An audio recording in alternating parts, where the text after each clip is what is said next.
Story 1. Outsmarting my cheating fiancée and her politician lover, turning a scandal into my success. She shattered my heart. I realize now I should have been more alert and wise regarding our relationship, but at my core, I'm still a country boy, even after all these years. I'm Walter Stillman, aspiring to be a tax lawyer. Sounds boring, doesn't it? Yet I didn't even achieve that. Just out of law school with a specialized LLM degree in tax law, the only work I found was with the bankruptcy team at an average-sized law firm in Manhattan. I landed in the smallest and obviously least appealing section of the firm. My place to live was as simple as my job. Rent in New York City is famously expensive. Back then, apartments in Manhattan were too expensive for new lawyers. Even the areas outside Manhattan seemed just as pricey. After a lot of looking, I ended up finding a room in a Brooklyn apartment, sharing it with two other broke people, way down at the end of a subway line. The neighborhood was declining, and my commute to the office felt endless. Basically, I had a modest job and a place to live, and that was about it for my start in the big city out east. But things started looking up soon after I began working.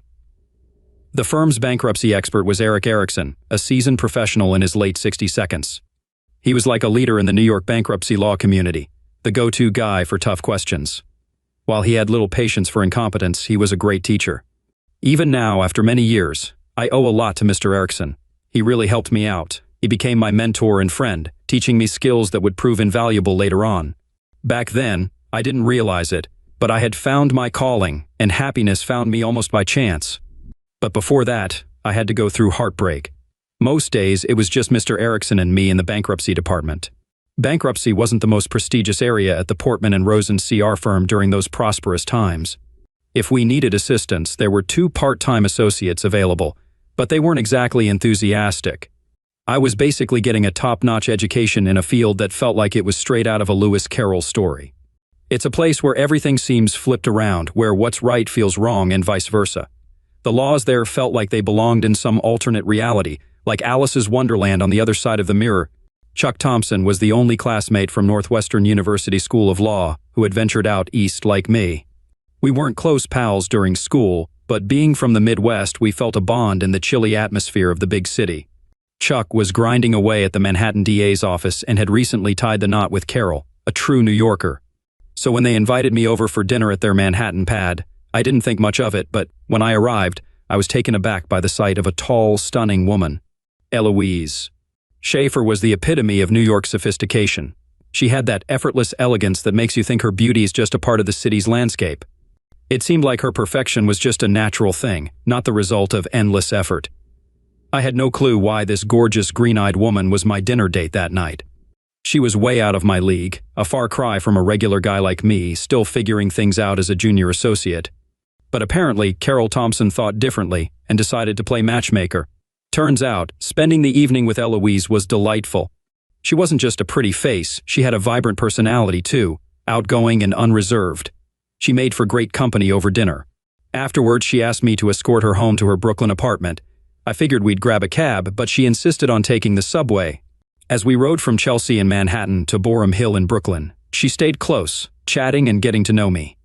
It was quite the confidence boost having her show genuine interest in getting to know me better. She insisted on thanking me with a kiss when we reached her apartment door. It was a passionate kiss, the kind that could melt iron and make my heart race. With a knowing smile, she acknowledged the effect she had on me, waiting for me to catch on. "Can we meet up again?" I inquired. After some back and forth, we settled on a time for our official first date. With a less intense kiss goodbye, she bid me goodnight. I practically floated back to my humble abode at the end of Flatbush Avenue, still in disbelief at my good fortune. Fast forward 5 weeks and 4 dates later, I found myself in a pit of despair. Eloise had just informed me she couldn't see me over the weekend due to a prior commitment. After some prying, I learned she'd be spending time with someone else, Rodrigo Ruiz, the state labor commissioner. A tall, handsome guy who seemed like the type Eloise would be interested in. I must have worn my feelings on my sleeve because Mr. Erickson called me into his office. "All right, Walt, what's with the long face?" "You went from beaming Midwesterner to gloomy Gus," Eric probed. "Sorry, it's personal. Didn't want to burden anyone with my issues," I mumbled. But there was no hiding from Eric. In no time, he had the whole story. He leaned back in his chair, steepled his fingers, and rested his chin on them, contemplating the situation. "You know, Walter, the guy your girl's involved with was born Rodney Kaufman. His dad was part of the Kaufman department store fortune, and his mom was a Puerto Rican Jew, Luisa Ruiz. Rodney's married to Sophie Sloan from one of the wealthier Sloan families. For political reasons, he's taken on his mom's last name and a Spanish version of his first. Roddy's a professional Hispanic and a full-time politician. Your lady, judging by her will, likely chose you over him for 3 good reasons. First, he's 47, much older than her. Second, he's married to a nice Jewish woman and has 3 kids with her. And thirdly, there's Roddy's family. Even though times are progressive, I doubt he wants to upset his own wealthy and politically supportive family by getting involved with a Christian girl. But what if she's dating him? I questioned. Eric gave me a look of impatience, a look he usually reserved for dumb questions. How old is this lady? He asked. She's 29, I answered, a woman with a ticking biological clock. And you? A 26-year-old eligible lawyer. I think you've underestimated your value in this situation. Introducing Roddy into the mix was just to give you the push you needed to take things seriously. 4 dates with a 29-year-old single woman in this day and age means it's serious. So either step up or step out, Eric Erickson concluded. I felt reassured and even more confident after talking to my boss. On our next date, I took the initiative and was met with a passionate response. If we're going to go further, I need to know you're serious, she told me. I could say the same, I replied. Are you talking about Roddy? She asked. Yes, and about us, I answered, once again realizing how wise Erickson was. I've been seeing him for quite some time, she admitted. But he's not serious, and I am, I said, understanding Erickson's insight once again. She led me to her bed. I wasn't inexperienced, but she had far more experience and used it all. I barely made it through the night. A week later, I moved into her apartment. It was a spacious place by New York standards, with one of those hallways that seemed endless. The proposal was inevitable. She started dropping hints as soon as I settled in. Eloise was 29 years old when we first met, working as a junior executive at Sanderson Financial Management. She quickly climbed the corporate ladder, becoming a VP shortly after we got engaged. I knew she was intelligent and a bit meticulous, but I was amazed by her organizational skills. We planned our wedding in just 6 weeks. In terms of family, Eloise was the oldest of 3 siblings and the only daughter. Her father, a lawyer, was busy with real estate projects in Westchester and Putnam counties, north of New York City. He seemed heavily involved in politics, which explained the grand and well-planned wedding they arranged in a short time. On my side, my family had dwindled down to just one sister, Nancy, who lived on the West Coast near Portland with her girlfriend. Our relationship had soured since she came out as a lesbian, and despite inviting her to the wedding, she declined to attend. Meanwhile, my career had settled into a comfortable routine. I handled smaller cases independently now, as Eric made it clear he was grooming me for bigger things. With bankruptcy proceedings slowing down, Eric emphasized the importance of being prepared for when things picked up, as he was nearing retirement. You've got the skills and personality for this, but there's more to learn beyond just statutes and cases, he would tell me. I've been studying hard, I'd reply. Yeah, but you need some tricks they don't teach you in books. I learned a new trick the Friday before my wedding. Eloise and her mother chose Labor Day for the ceremony, for reasons I didn't fully grasp. This early date meant we had the weekend to prepare, and then we could jet off to the Caribbean honeymoon Eloise's parents had arranged for us. On Tuesday, our bags were packed and lined up in the hallway of our apartment, 3 for Eloise and 1 for me. I felt a bit anxious about the wedding, but that morning I didn't have time to dwell on it. The week before, my soon-to-be wife had gone to her family home in Westchester so we could take some time apart before the wedding. It'll make the honeymoon even better and prevent my pre-wedding nerves from scaring away my hubby, she joked. At 10 on Friday, the last workday of August, just 3 days before my wedding, I had a hearing in bankruptcy court for a first-day order. These orders set the ground rules for a company's operation during a reorganization under court protection. In my small case, these hearings were informal, usually involving a few attorneys and the judge, mainly the bank's lawyer and me, the debtor's attorney. Judge Marks was usually strict about procedures. That Friday, as I arrived at my office ready to head to court, my secretary informed me that the judge's secretary had arranged a telephone hearing. As soon as I got in, I immediately felt nervous. The judge's clerk connected all the parties on the line, and Judge Marks asked, "Okay, Amanda, what's your issue with this order?" Amanda Moskowitz represented the bank. She was sharp and knew the law well. Her argument was precise and targeted the weakest points of my request. She was a skilled attorney, but not particularly attractive. She was nicknamed Sugar, which seemed odd. She was short, under 5 feet, and a bit plump, especially in the lower half, but I always found her face cute. After Amanda finished, I tried to speak, but the judge interrupted me. Order granted. My clerk will fax it to the parties, he said, and the call ended. Amanda chuckled as I asked her, what just happened? Judge Marks got tickets from my firm yesterday for the last days of the Saratoga races. He needs to be up north of Albany by 1. He couldn't stay on the phone with us today. He ruled against me for appearance's sake in a matter that doesn't really matter much. But just wait till next time, and I'll defeat you, she said, still laughing. Not exactly the victory I hoped for, I grumbled. Take whatever you can get, she replied, then paused. You know, my aunts would say you're a very good young man for a non-Jew. Still chuckling, she hung up. Shortly after, Eric walked in and advised me to take the day off and relax before the wedding. As I left, I couldn't resist asking, what's a non-Jew? He grinned. You and I, someone who isn't Jewish. Why do you ask? Someone said I was a good young man for a non-Jew. Oh, a compliment. Someone thinks highly of you. I headed to the apartment, thinking I might head to Westchester early. I wasn't expected until the following day. The wedding rehearsal was scheduled for Saturday night, but why waste time in the city? I had anticipated being busy with my case, which was supposed to take up most of the day, possibly into the evening. We were supposed to be carefully crafting and revising every word of the order to satisfy all parties involved. But that didn't happen, so why not get a head start? I attempted to call Eloise first, but her phone went to voicemail. So, I made a spontaneous decision. I dialed her parents' house in Westchester, hoping to speak to someone or leave a message. It turned out to be one of those unexpected events that change everything. None of the Schaefer family members were at home. The usual maid, Rosita, had taken the day off to attend a fitting for the dress she would wear to the wedding. In her place was her cousin, a woman with limited English whom I'd never spoken to before. She didn't recognize my name. I'd like to leave a message for Miss Eloise. This is Walter, I repeated for the third time. Sheck not here. She's in the city, the cousin replied. I know she lives in the city, but she's home for the wedding. This is Walter, and I'll be there later today. She's in the city, staying at a hotel. She'll be here tomorrow for the wedding, Rosita's cousin explained. It took a moment, but my curiosity was piqued. Which hotel? The Plaza, she responded. I'm not typically suspicious, but who wouldn't hesitate after such a conversation? It was nearly noon when I finally caved and dialed the Plaza Hotel. Our reception wasn't planned for the famous Plaza Hotel in New York, but rather in Westchester County. Something fishy was going on, and I hadn't been clued in.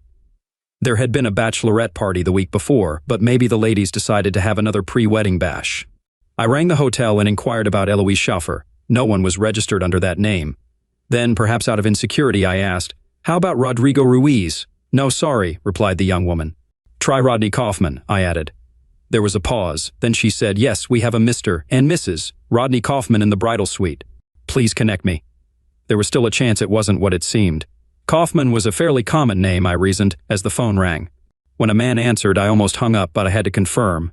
May I speak to Eloise Schaffer, please? Hello? It's for you, I heard him say. Hello, she said. I recognized her voice, but I was speechless. Hello? Is someone there? There's no one here, she told him, but there was. He asked for you. Hello. It's Walter. Don't bother going to the wedding. I won't be there, I managed to say, finally finding my voice. As I hung up, I heard her call my name before the line went dead. I don't remember much after that. I was in shock, sitting in the apartment, as if frozen. In a way, I was. I felt drained of all strength, like everything good in my life had vanished. It was all a sham, the romance, the cohabitation, even our trendy apartment. It was technically our place, but the lease was in her name. My mind was in a fog.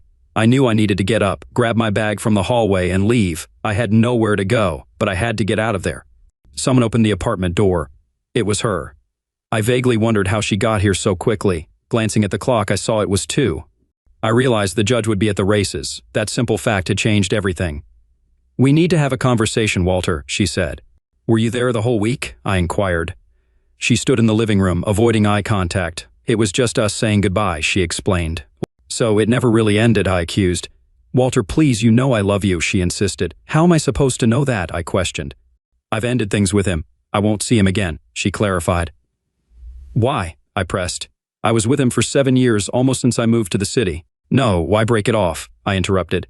Because I'm marrying you on Monday, she declared. No, you're not. Walter, please, let's be rational. Everything is planned.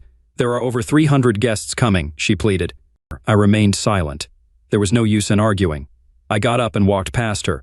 Where are you going? "We need to sort this out," she cried. I grabbed my bag and left. She followed, shouting for me to stop. Eventually, she gave up. I wandered aimlessly for a while. I was vaguely headed towards the bridge. As it got dark and I grew tired of walking, I crossed Court Street not far from Borough Hall. I stumbled upon a small bar. It was bustling with people on a Friday night, but I managed to find a quiet corner to sit in. "Hey there," she greeted. I glanced up to see Sugar Moskowitz holding 2 drinks. She set one down in front of me. "I figured you could use this," she remarked. "Thanks," I replied, taking a sip of the strong drink. "It's called a stinger, and as you can tell, I'm not exactly a saint," she joked. "A saint?" She grinned, a pretty smile spreading across her face. "Having drinks in a singles bar on a Friday night, what would I tell my mother about that suitcase?" she explained. As she mentioned the suitcase, I suddenly remembered it. Well, I had to leave. It's her apartment after all," I explained, taking another gulp of the burning drink. Sugar, or Amanda, didn't pry with questions. Instead, she shared amusing stories about herself and people we both knew from the bankruptcy court. It's a small world, and everyone tends to know each other. She kept my glass full and tried to lift my spirits with laughter. Maybe she already knew I was about to get married soon, but she didn't seem shocked to find me in a Brooklyn bar on the Friday before my wedding with a suitcase. Perhaps she had already been drinking a bit before I got there and didn't grasp the significance of the suitcase and my current situation. The only clear memory I have of that night is Amanda helping me into a car and saying, "It's not far." Later, I had a dream about Eloise.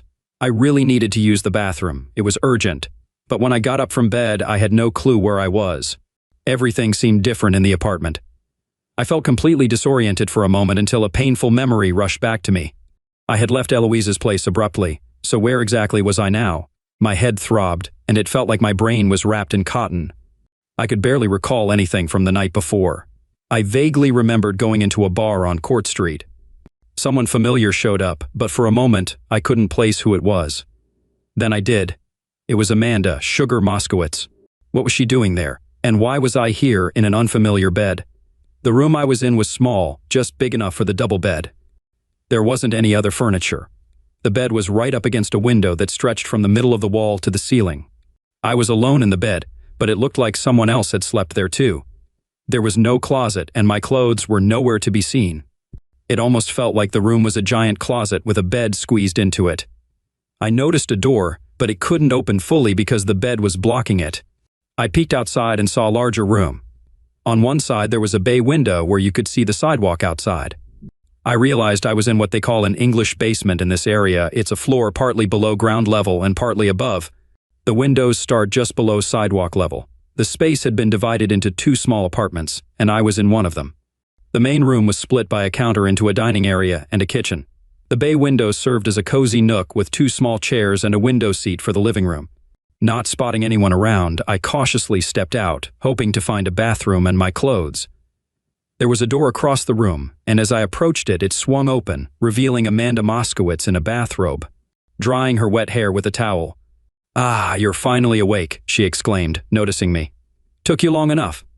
Must be almost noon." I quickly covered myself, feeling embarrassed, but she just laughed. "A bit late for modesty now," she teased.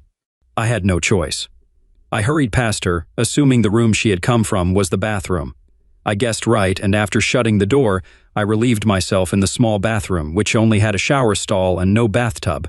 Feeling refreshed, I decided to take a quick shower before addressing the issue of my missing clothes and suitcase with Amanda. Despite the cramped space, the hot water felt comforting to my hungover body. However, I couldn't find a towel afterward. I had no choice but to face Amanda. Stepping out of the bathroom, I realized we weren't alone anymore. A young woman with dark hair was seated at the table, grinning at me. Meanwhile, Amanda was in the kitchen area, busy with cups and a coffee pot. "How do you take your coffee?" Amanda asked casually, as if I wasn't standing there without clothes. I quickly ducked back behind the bathroom door and requested, "Could I get my clothes, please? Or at least a towel?" Both women chuckled, but Amanda paused to reply, "Towels are in the closet, along with your bag and the clothes you left behind last night." Peeking out from behind the door, I inquired, "And where's the closet?" Still giggling, Amanda gestured toward a set of louvered doors on the far side of the room, near the entrance door to the apartment. "I'd fetch them for you, but I'm a little busy," she quipped, indicating her ongoing coffee-making task. The other woman stayed seated, so I figured I'd better hurry to the closet. I dashed over and swung the doors open. My clothes were right there, my suit and shirt neatly hung up, and my underwear folded on top of my suitcase. I grabbed the suitcase, quickly putting on my shorts and shirt. All the while, I could hear the women giggling behind me. "Oh, by the way, Walter, this is my sister, Sonia Rabinowitz," Amanda mentioned. "Hey there, Mr. Stillman," Sonia greeted. "Hi," I replied as I grabbed a pair of jeans from my case. "Don't feel like you have to get dressed for me," Sonia remarked. "I'm the younger sister, but I'm already married with 3 kids, 2 boys and a girl. Naked guys don't faze me." They both laughed as I pulled on my jeans. "Come join us for some coffee," Amanda offered. "And Sonia brought Bialys," she added. "I'll be there in a sec," I replied. "Sonia, you didn't tell me he's so shy," Amanda whispered loudly to her sister. "I didn't know," Sonia responded, also whispering. "We're still figuring each other out," Amanda said playfully. "A wild one," Sonia chuckled. With my clothes on, I sat down at the table. I really needed that coffee. "I take mine black, no sugar," I stated. Sonia giggled and whispered to her sister, "I guess he got his sugar last night." They both burst into laughter, which didn't help my headache. Amanda gave me a cup of really strong coffee. As I set it down, Sonia's phone rang. She grabbed it from her big leather purse on the floor. "Hey there," Sonia answered, covering the phone and whispering, "It's Aunt Hester." "Yeah, I remembered," she continued quietly. "I'm at Amanda's place right now to remind her, but she's got company, so I haven't had a chance to tell her yet." After a pause, Sonia smirked and said, "Yep, her guest is a guy." Amanda made a cut-it-out gesture, but Sonia kept going. "Yeah, he's kind of cute, but a bit shy." "No, he's not Jewish." "Yeah, I'm sure," Sonia whispered into the phone. "I saw him when he came out of the shower." Now she was laughing like crazy. "She wants to talk to you," Sonia said, handing the phone to Amanda. "Hi, Auntie," Amanda said into Sonia's phone. "No, I'd never forget Dad's birthday. 6 tomorrow night and dinner at 7. "Got it. Oh, he's just a friend. Seriously." There was a pause while Hester talked. "Nope, that's not going to happen. He's just a work buddy. I'm sure he wouldn't want to be at a family gathering." Amanda gave the phone back to Sonia. Sonia listened as her aunt spoke. "I don't know," Sonia said, then turning to me she asked, "She wants to know your name." "What should I tell her?" "Walter," I said, "Walter Stillman." "It's Walter, and I'm pretty sure they spent the night together," Sonia said. "Sonia," Amanda exclaimed. "Ow, Aunt Sophie wants to talk to you," she told me, handing over the phone. I took it and held it to my ear. "Hey Walter, I'm Amanda's Aunt Sophie. My sister Hester and I are throwing a birthday bash for our brother Leonard, who's Amanda and Sonia's dad. We'd love for you to come with Amanda. Can you make it? It would mean a lot to the family." "I'm not sure. I wouldn't want to intrude." "Mr. Moskowitz might not want me at his party," I replied, politely declining. "I'll let Amanda decide then." I handed the phone to Amanda. She had a back and forth with her aunts for about 10 minutes while Sonia watched with a mischievous grin. The aunts took turns arguing with their niece over the phone. Eventually, Amanda gave in. "All right, I'll bring him," she agreed, then hung up, exclaiming, "Oh darn it." "She does that, you know," Sonia commented. "What?" I asked. "She substitutes the word sugar for a stronger word, as if we don't know what she's really saying," Sonia explained with a final chuckle. Sonia got up and said, "Well, it looks like my job here is done. Time to go relieve my husband before my kids drive him crazy." Now alone, Amanda turned to me and said, "You don't have to come. My family can be a bit overwhelming sometimes." "I just don't get why your aunts want someone from outside the family at their gathering," I remarked. Amanda let out a brief, almost sad laugh. "Sonia is my younger sister by almost 4 years. I turned 30 on my last birthday. She already has 3 kids. My aunts and the rest of my family think I should be married and pregnant by now. It sounds like they're pressuring you about starting a family, but they still don't know me, and apparently, I'm the wrong religion," I observed. "But you're the right gender," she replied, pausing before continuing. "You see, I used to have a roommate here. It helped with the crazy rent. As you know, junior bankruptcy associates don't earn that much." I nodded, understanding the financial constraints in our line of work. Then it hit me. There was only one bed. "Your roommate was a woman?" "Yeah, but let's not make assumptions," Amanda replied. "I won't pretend to be completely straight, but I usually need a little alcohol for girl-on-girl action. That was a deal-breaker for Jessie, my ex-roommate. She wanted a commitment I couldn't give her, so here I am, almost a straight Jewish spinster." I mulled over her words while nibbling on a bialy. It looks like a bagel, but isn't. Finally, I brought up the question that had been nagging me. "Last night Amanda burst into laughter and said, "Yes, we did. Though I wasn't too thrilled about being called Eloise." "Sorry," I apologized, feeling my cheeks flush. "Hey, don't act all uptight. We were both a little tipsy," she remarked. "Well, you were pretty drunk." I took a long sip of my coffee, trying to untangle how my life had taken this unexpected turn. Just yesterday morning, I was arguing a case against the woman now sitting across from me in her bathrobe, Amanda Moskowitz, affectionately known as Sugar. Yesterday morning, I was looking forward to marrying Eloise. Now, I had lost Eloise and was discussing last night's intimacy with Amanda. "It's a lot to take in," I confessed. "What is?" she asked. "This," I gestured, "losing Eloise and now being here with you." She didn't laugh, and looking back, I realized it must have been hard for her too. "Listen, you've been through a rough time with Eloise and everything. How about you just relax here today?" she suggested. I considered it for a moment. I don't think I could handle being alone right now. "If it's okay with you, I'll stay." She smiled at that and said, "Great, we'll reaffirm my orientation." And that's exactly what we did. We returned to bed. Amanda was different from Eloise. "Wow, you really like this," I remarked. "It's been a while since I had a boyfriend," she murmured. "But not girlfriends?" I inquired, curious. She propped herself up on her elbows, meeting my gaze, and said, "If you're asking, I've been with more women than men. But it wasn't just about closeness." I lay beside her, a bit lower on the bed. With a swift movement, she straddled me, peering into my eyes.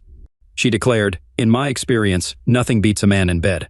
But for me, a relationship needs more than just closeness. I need someone I can connect with, and most importantly, someone I can respect." "Where do I fit into that?" I inquired. "You're a great partner in bed, clearly. Your fiancé has put in some effort to refine your skills," she remarked. I didn't have a good comeback. It stung a bit, but Eloise had indeed given me pointers on my performance in bed. But Amanda went on, "You're here because you're a good person. I've observed you. You try not to hurt anyone. You're honest, and you treat women with respect. Simply put, you're one of the good ones, and those are hard to come by these days." I mused. "That's all fine, but is that how a future lawyer should be described? And it seems like you've been keeping an eye on me." "Watching you?" "Well, of course I have. I saw you on Court Street and followed you into a bar, didn't I? If Miss Eloise Schaefer loses sight of her prized fiancé, I'm not one to pass up an opportunity." "I'm not some trophy," I insisted. "Are you trying to say she was truly in love with you?" she challenged. "Well, I guess not," I admitted, feeling the weight of the situation. "I'm sorry," she said. "I didn't mean to upset you." Morning came with a call from her aunts reminding Amanda about the party that evening and asking if she could come early to help with the preparations. "Aunt Hester wants you to bring Walter to the party," Amanda informed me. "I'm not sure what Sonia told them, but he's not my boyfriend," Amanda clarified to her aunt. "Well, bring him along anyway," Aunt Hester insisted. "He knows he's invited. If he decides to come, he decides," Amanda replied before ending the call. "I guess I'm expected," I remarked with a chuckle. "You don't have to come," Amanda assured me. "What else do I have going on?" I questioned. I wasn't ready to be alone yet. Amanda had distracted me from the mess in my personal life, and I wasn't eager to dwell on what Eloise had done. "Okay, but just so you know, you're going to be under the microscope and treated like a potential groom," Amanda warned. "Well, in a sense, I am, but let's keep my personal issues private, if you don't mind," I requested. "Agreed. Today, that cheating Eloise doesn't exist, at least in public." "You'll have to confront her sooner or later, though," Amanda advised. "I know," I replied with a sigh. Amanda reached across the table and covered my hands with hers, saying, "Walter, you've got to decide whether to go through with the wedding or call it off. Tomorrow, either way, it's going to be a major problem." "I can't go through with it, not after this," I admitted. "Don't rush into anything. There could be serious consequences for your career and life if you bail out now." "It could cause a huge scandal," Amanda warned. "Why?" "I don't plan on broadcasting the reason, and I doubt she will either," I reasoned. "Oh, my dear innocent Walter," Amanda said, squeezing my hands tightly. "Do you really think people didn't know about Commissioner Ruiz and Eloise Schaefer? They've been involved for quite some time." "I thought they ended things," I said, feeling deceived. "Eloise had been seeing Rod all along while we were together." "Why?" I questioned. "If she wanted to keep seeing him, why involve me?" "He's eyeing the governor's seat next year," she explained. "Your marriage to Eloise appeared to end their affair, and you were a desirable catch, a young, respectable, straight professional man. Exactly what every woman in New York desires." "Cis woman?" I inquired. "It means a person who identifies with the gender they were born with."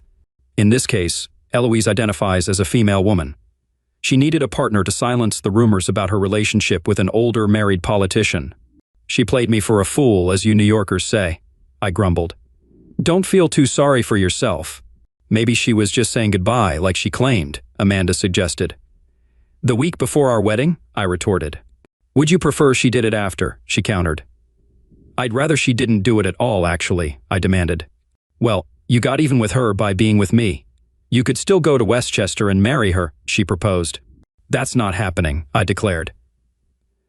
Hey, calm down before you make a rash decision. If you don't show up at the church tomorrow, people will start asking questions, she warned. Let them, I snapped. Okay, hold on a second. A scandal benefits no one. You, my buddy, are a junior associate in the bankruptcy department.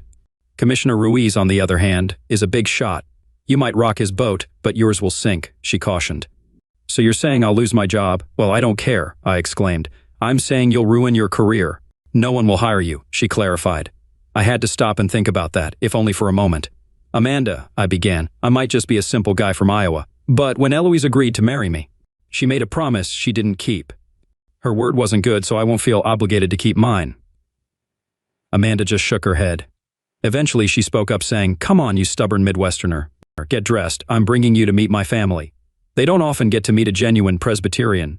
Well, my family's Lutheran, I corrected. Close enough, she joked, giving me a wink. At 5 that evening, we hailed a yellow cab to head over to the Moskowitz residence on Beverly Road. They insisted on taking a taxi instead of a car service. Uncle Morty used to drive cabs before retiring and now lived off his Social Security with his 2 sisters, Hester and Sophie, in the home they inherited. Morty had been married once, but his wife left him 30 years ago for a shoe salesman, a topic rarely mentioned. Sophie's husband passed away during the Vietnam War, and Hester never married. Only Amanda's dad, Leonard, had kids. He and his wife, Rebecca, had Amanda and Sonia. Now, Sonia and her husband, Gerald Jerry Rabinowitz, had 3 grandchildren. The Moskowitz family house stood in a section of Flatbush known as Ditmas, or Ditmas Park, according to real estate agents. As we approached the large 2-story house on a spacious lot, there was no park in sight, unlike Amanda's apartment, which was in a quieter area across from a small park. Her aunts and uncle lived by what seemed like a busy street. The house was built in a faux Queen Anne style, not quite a mansion, but certainly larger than the typical single-family home you'd expect to find in New York City. Aunt Hester, a short, sturdy woman with gray hair, greeted us at the door with warm hugs and called Amanda Mandy. Then she turned to me, sizing me up and declaring, Not bad at all, a handsome young man. Oh, I think he's quite attractive, chimed in Aunt Sophie, joining us from inside the house. Sophie, tall and dark-haired, seemed quite different from her sister. After the welcoming exchange, the aunts led us to the kitchen, where they were busy preparing dinner. A tempting cake sat on the counter, and the aroma of roasting meat and sweet vanilla filled the air. Sophie, could you peel some potatoes, dear? Sophie asked Amanda, handing her a peeler and a colander filled with freshly washed potatoes. Hester said, I'll bring your man to help with the table, as she took my arm and guided me through a swinging door into a dining room lined with wooden paneling. The room stretched long and wide, covered in a thick burgundy carpet over hardwood floors. The dark oak paneling reached halfway up the walls, topped with rose-embossed paper that drew your gaze upward to the intricate lattice ceiling made of mahogany and oak. A modest chandelier hung down from a medallion adorned with carved mahogany flowers. She led me to a row of china cabinets along one wall, where multiple sets of porcelain plates were neatly displayed. Pointing to a specific cabinet, she said, We'll use these plates today. Then, with a smile, she remarked, Being Jewish isn't easy. You need all these dishes. I vaguely understood the different sets were for meat and dairy. Hester handed me a stack of plates, and we started setting the grand table covered in a crisp white linen tablecloth. Sneakily, I examined the china and linen, noting their origins, England for the china and Ireland for the linen. Like the dishes, the people seemed genuine. As we arranged the tableware, Hester engaged me in what seemed like a casual interrogation, subtly prying into my personal history. By the time we finished setting the table, she knew everything about me except for my failed marriage. As we placed the final silver fork, she casually remarked, It's not painful, you know, just a quick snip. Most babies don't even cry. I didn't quite catch her meaning, but before I could ask, we heard commotion in the hallway. Rebecca Moskowitz, also known as Judge Levine of the U.S. District Court, entered with a commanding presence announcing, I'm here and I brought the birthday boy. She turned out to be Amanda's mother, with Leonard Moskowitz, a professor at New York University, as her father. It was Leonard's birthday celebration to which I had been invited. Hester guided me into the kitchen as she went to greet her brother and sister-in-law. Inside, Amanda had peeled a pot of potatoes and placed them on the stove. She turned to me and suggested, "Let's wait here while my aunts inform the others that you're their guest." "Will I cause any trouble for you?" I inquired, feeling protective of her suddenly. "No, but it might be a bit surprising. I've never brought a man home before.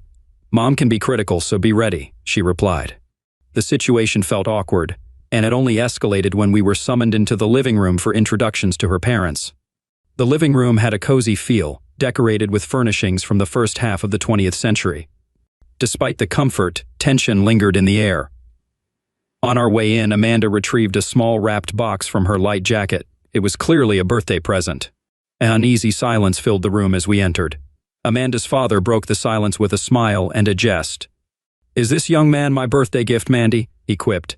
"No, Dad," Amanda replied softly. "I brought you this." She led us over to hand her father the present she had brought, never letting go of my hand. I realized she had been holding it tightly for some time. "Well," her father said, "I was hoping for a son-in-law, but I'm sure I'll like this." He grinned at his daughter as he spoke. Opening the package, he pulled out a baseball, clearly used. His smile broadened as the others looked on, puzzled. Leonard said thank you, then rose to hug his daughter. "It's a game ball signed by the Mets," he exclaimed, then embraced his daughter. I heard him whisper in Amanda's ear, "I'd still prefer a son-in-law." Amanda whispered something back, but I couldn't make out the words. Her father chuckled, but when I glanced at her mother, she was giving me a stern look. Just then, Sonia arrived with her husband and 3 children. The kids rushed into the living room, capturing everyone's attention. "Good, you made it," Sonia said to me, giving a quick hug. Introducing me to her husband, Jerry, a tall, slender man who seemed like he might blow away in the wind, Sonia remarked, "This is Amanda's new beau. At least she got the gender right this time." Jerry shook my hand and added, "Don't mind Sonia, she enjoys teasing her older sister." The living room conversation quickly shifted to the children's recent adventures and the gifts they brought for their grandfather. It was a relief not to be the center of attention, but I felt Amanda's mother watching me closely. Dinner consisted of simple but tasty dishes. The table talk was filled with the happiness of being together. Occasionally, questions came my way. Amanda often jumped in to answer for me, but for personal inquiries, I kept my responses brief or changed the subject. "Yes, my parents passed away. I grew up on a farm in Iowa. I have one sister." I avoided discussing my sister because I wasn't sure how to explain it. However, things got tense over coffee and birthday cake. Judge Levine had been observing, and during a lull while the kids were busy with cake, she asked a pointed question. "Walter, are you the one marrying Eloise Schaffer tomorrow?" I hesitated before answering, but I spoke up before Amanda could interject. "Yes and no," I replied. "I was supposed to marry Eloise, but that's off now. And just to clarify, your daughter had nothing to do with the cancellation." "Really?" Amanda's mother turned to her daughter. "Yes, really, and it's not your concern," Amanda retorted, her frustration evident. "I didn't plan on bringing Walter here, but he was invited and kindly agreed to come." I could sense that Amanda's mother wanted to say more, but Leonard Moskowitz spoke up and silenced her. "Rebecca, shush," he interrupted his wife, cutting off any response. "Looks like the young man found out about Mr. Kaufman. I've been watching Walter all night, and he doesn't seem like someone who'd tolerate that." His words hit his wife hard. The judge suddenly fell silent, not knowing what to say. Glancing around the table, it was evident that while Amanda's parents were aware of the situation, the others weren't. Amanda stepped up. "I've admired Walter from a distance for a while. When I found him the other night lost and hurt, I saw my chance to get closer to him. He's been through a lot with a terrible woman, and yes, Mom, I love him. He's too good not to be loved." As she spoke, Amanda came over and hugged me from behind. "Well, good for my niece," Uncle Morty chimed in, ending the conversation about Amanda and me. I can't recall much after that, except for a general sense of contentment at the table. As we rode off in the yellow cab, I turned to Amanda. "Did you mean it?" I asked. "What?" she replied, avoiding the question. I wasn't letting it go. "When you said you loved me, did you mean it?" The taxi seemed to quiet down, and then slowly she lifted her head and said, "Yeah, I love you. When I first saw you months ago, I was drawn to you. But now it's more than just attraction. I truly love you, Walter Stillman." Half an hour later, I got arrested. Eloise spent the whole Friday night waiting for me at our place. She couldn't figure out where else I'd be, but by Saturday morning, when I still hadn't shown up, she got really worried. With the wedding set for Monday, she panicked, fearing I might not show. So she called Rodrigo Ruiz, also known as Rodney Kaufman, thinking he had more to lose than she did. Ruiz got the cops searching for me right away. It took them a day to track me down. They figured out I'd left a bar with a short brunette woman. Since Amanda and I took a cab to her place, they started questioning all the cabbies in the area. By late Sunday, they found out we got dropped off at Amanda Moskowitz's place. They waited for us there, and as soon as we arrived, they took me away, despite Amanda's protests. They locked me up in a dingy room at midnight, chained to a table. Nobody told me what I was charged with. Then Eloise walked in, looking stunning as ever. "Did you do this?" I asked, my voice sharp with anger and frustration. She seemed surprised, standing on the other side of the table.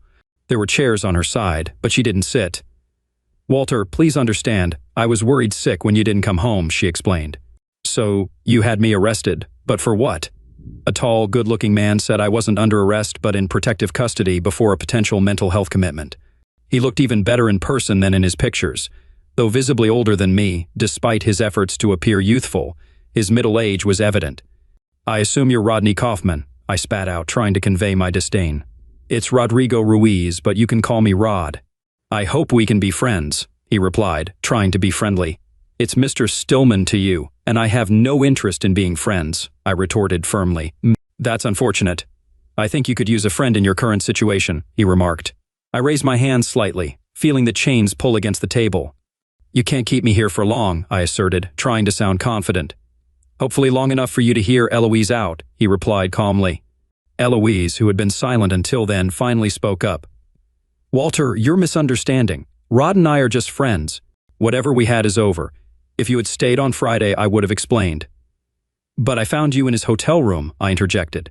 "Regardless, you have a wedding to attend later today, and it's best for everyone if you keep that commitment," Rod insisted. "I refuse to marry this woman," I declared, using harsh language. Eloise let out a cry, while Rod maintained his composure. "Let's watch our language, please. Let's stay calm," he urged. "Should I call her a prostitute instead?" "Because that's what she is," I snapped, hoping to provoke a reaction. Though I could see I had rattled Rod slightly, he continued to smile. Eloise turned away, tears streaming down her face. "That kind of attitude will stir up a lot of trouble. You're acting really foolish, young man. Eloise is a beautiful woman who would make a great wife. If you don't marry her, it'll cause a huge scandal. Reporters are expected at the wedding, you know. It's a big deal in society. Eloise's reputation will be ruined, and mine too, because people love gossip, especially juicy ones like this," he warned. "I hear you're doing well at a top firm, but if you don't marry Miss Schaffer today, your career will tank, and finding a new job won't be easy," he threatened. I couldn't help but smile. I wouldn't marry her even for a top position at the firm, let alone stay as a junior in the bankruptcy department. "I told you he'd be stubborn," Eloise added, still turned away and crying. Rod sighed and turned to me. "Okay, Mr. Stillman. What do you want to marry Eloise?" "Trust me, your money isn't enough," I replied. "It doesn't have to be. Forever, just a year or two and then a quiet divorce," he proposed. "But won't people wonder why?" I challenged. He didn't flinch, indicating he had other plans up his sleeve. "I'll handle the situation when the time comes. What's your price for a 2-year marriage?" "How far along is she?" I asked, finally understanding. Eloise turned to me sharply. "It could be yours, you know," she hissed. "Yeah, but I'll wait for the DNA test," I retorted. Rodney pressed on. "How much?" "Not a chance," I nearly spat back at him. Before the conversation could continue, a stout, balding man in his 60 seconds entered, followed by 2 uniformed officers. "Hello, Rod, Miss Schaffer, and you must be Walter Stillman," he greeted, placing a hand on my shoulder. "I'm your attorney, Cy Lebowitz, and here," he said, handing a paper to Rodney, "is a copy of the habeas corpus writ I just filed at the front desk." "Up late, aren't you, Cy?" Rod remarked. "You know how it goes. Things have been a bit quiet with work lately. Eloise has been looking out for her fiancé's well-being." "If you keep this up, we'll have to go for a forced commitment," threatened Rodney. "I don't see how you can do that, considering the writ was filed by his sister, who's his closest living relative. Did you disturb her sleep?" "Snoop, it's still early over on the West Coast," Commissioner Rodrigo Ruiz, also known as Rodney Kaufman, just shrugged. He knew he was defeated. Cy bailed me out, and Amanda was there waiting for me. Her mother, who's a judge, woke Cy up, and the judge who signed the release order to get me out. That was the last time I saw Eloise. Turns out there was never a baby. I'm not exactly sure why. I know Eloise was feeling the pressure of time ticking away, and she probably wanted his child instead of mine. But I'm pretty sure when faced with the choice between a scandal that would harm her lover and a termination, she chose the latter. As for Commissioner and potential Governor Rodrigo Ruiz's threat to ruin my career, I have no doubt he tried his best, but fate had other plans. I had a vacation planned from September 2nd to 14th, 2008, for a honeymoon that never happened. When I returned to work on September 15th, Lehman Brothers had filed for bankruptcy. And everything changed in the financial world. Eric Erickson became the most important partner in the firm, and I became the most important associate. It took 6 months of working 90-hour weeks for both Amanda and me before we could finally tie the knot. We had to make time then because Amanda was pregnant, and it was obvious. Amanda didn't think about using any precautions because she hadn't been with a man for a while before that first weekend we spent together. Our oldest child is a girl, and we had 3 more after her, but 4 was enough. Amanda became a judge, following in her mother's footsteps, and I started my own firm. When people ask me how I managed to have a successful career in marriage, I always tell them it's all thanks to a day at the racetrack, a broken heart, and a girl named Sugar. Story 2. My fiancé's cheating was exposed just before our wedding. I had to cancel the ceremony and our future. I often wonder when I'll get over this. My fiancé and I were together for 6 years. I proposed to her during COVID, not knowing that she was already having an affair when she accepted my proposal. It's baffling, right? How can someone say yes to a marriage proposal while involved with someone else? Anyway, it's a long tale. I've been writing it out for weeks. It's like therapy for me. Not really seeking advice, just trying to share my story. I'm not the most socially adept guy, especially with the ladies, but when I met my fiancée, let's call her Bess, I fell head over heels in love in an instant. I'd never experienced love before, but I knew she was the one I wanted to spend my life with as soon as we met. Strangely, she seemed to feel the same way about me, and we were discussing kids and moving in together by the end of the week. Everything was wonderful until Discovery Day, at least from my perspective, although it clearly wasn't the same for Bess. One day, I caught a glimpse of a suspicious message on her phone, which made me pause. I couldn't sleep that night and ended up checking her phone while she was asleep. I'm quite tech-savvy, as I make a living from some mobile apps I developed. I'm not super wealthy, but I can comfortably take a year off without financial hardship. Anyway, I didn't find concrete evidence, but I did uncover a lot of suspicious activity, like deleted messages. There was also a Snapchat contact with a lot of interactions and pictures of a guy I didn't recognize, so I installed spyware to monitor her phone, opting for the most expensive service I could find, which even allowed me to remotely access the camera and microphone. The following day, Bess was scheduled to go on a 5-day business trip, which wasn't unusual given her sales job. As soon as she left, the messages started pouring in, and I was devastated, even vomiting several times. I couldn't believe what I was reading. For a while, I refused to accept the truth and became obsessed, digging into everything I could access. I discovered that their affair had started over 2 months before I proposed. Her affair partner was a colleague, a married man 10 years her senior with 3 children and a pregnant wife. The ultimate blow was hearing them together in a hotel room, proclaiming their love for each other and discussing running away to start a new family. I was completely shattered and didn't know how to handle it.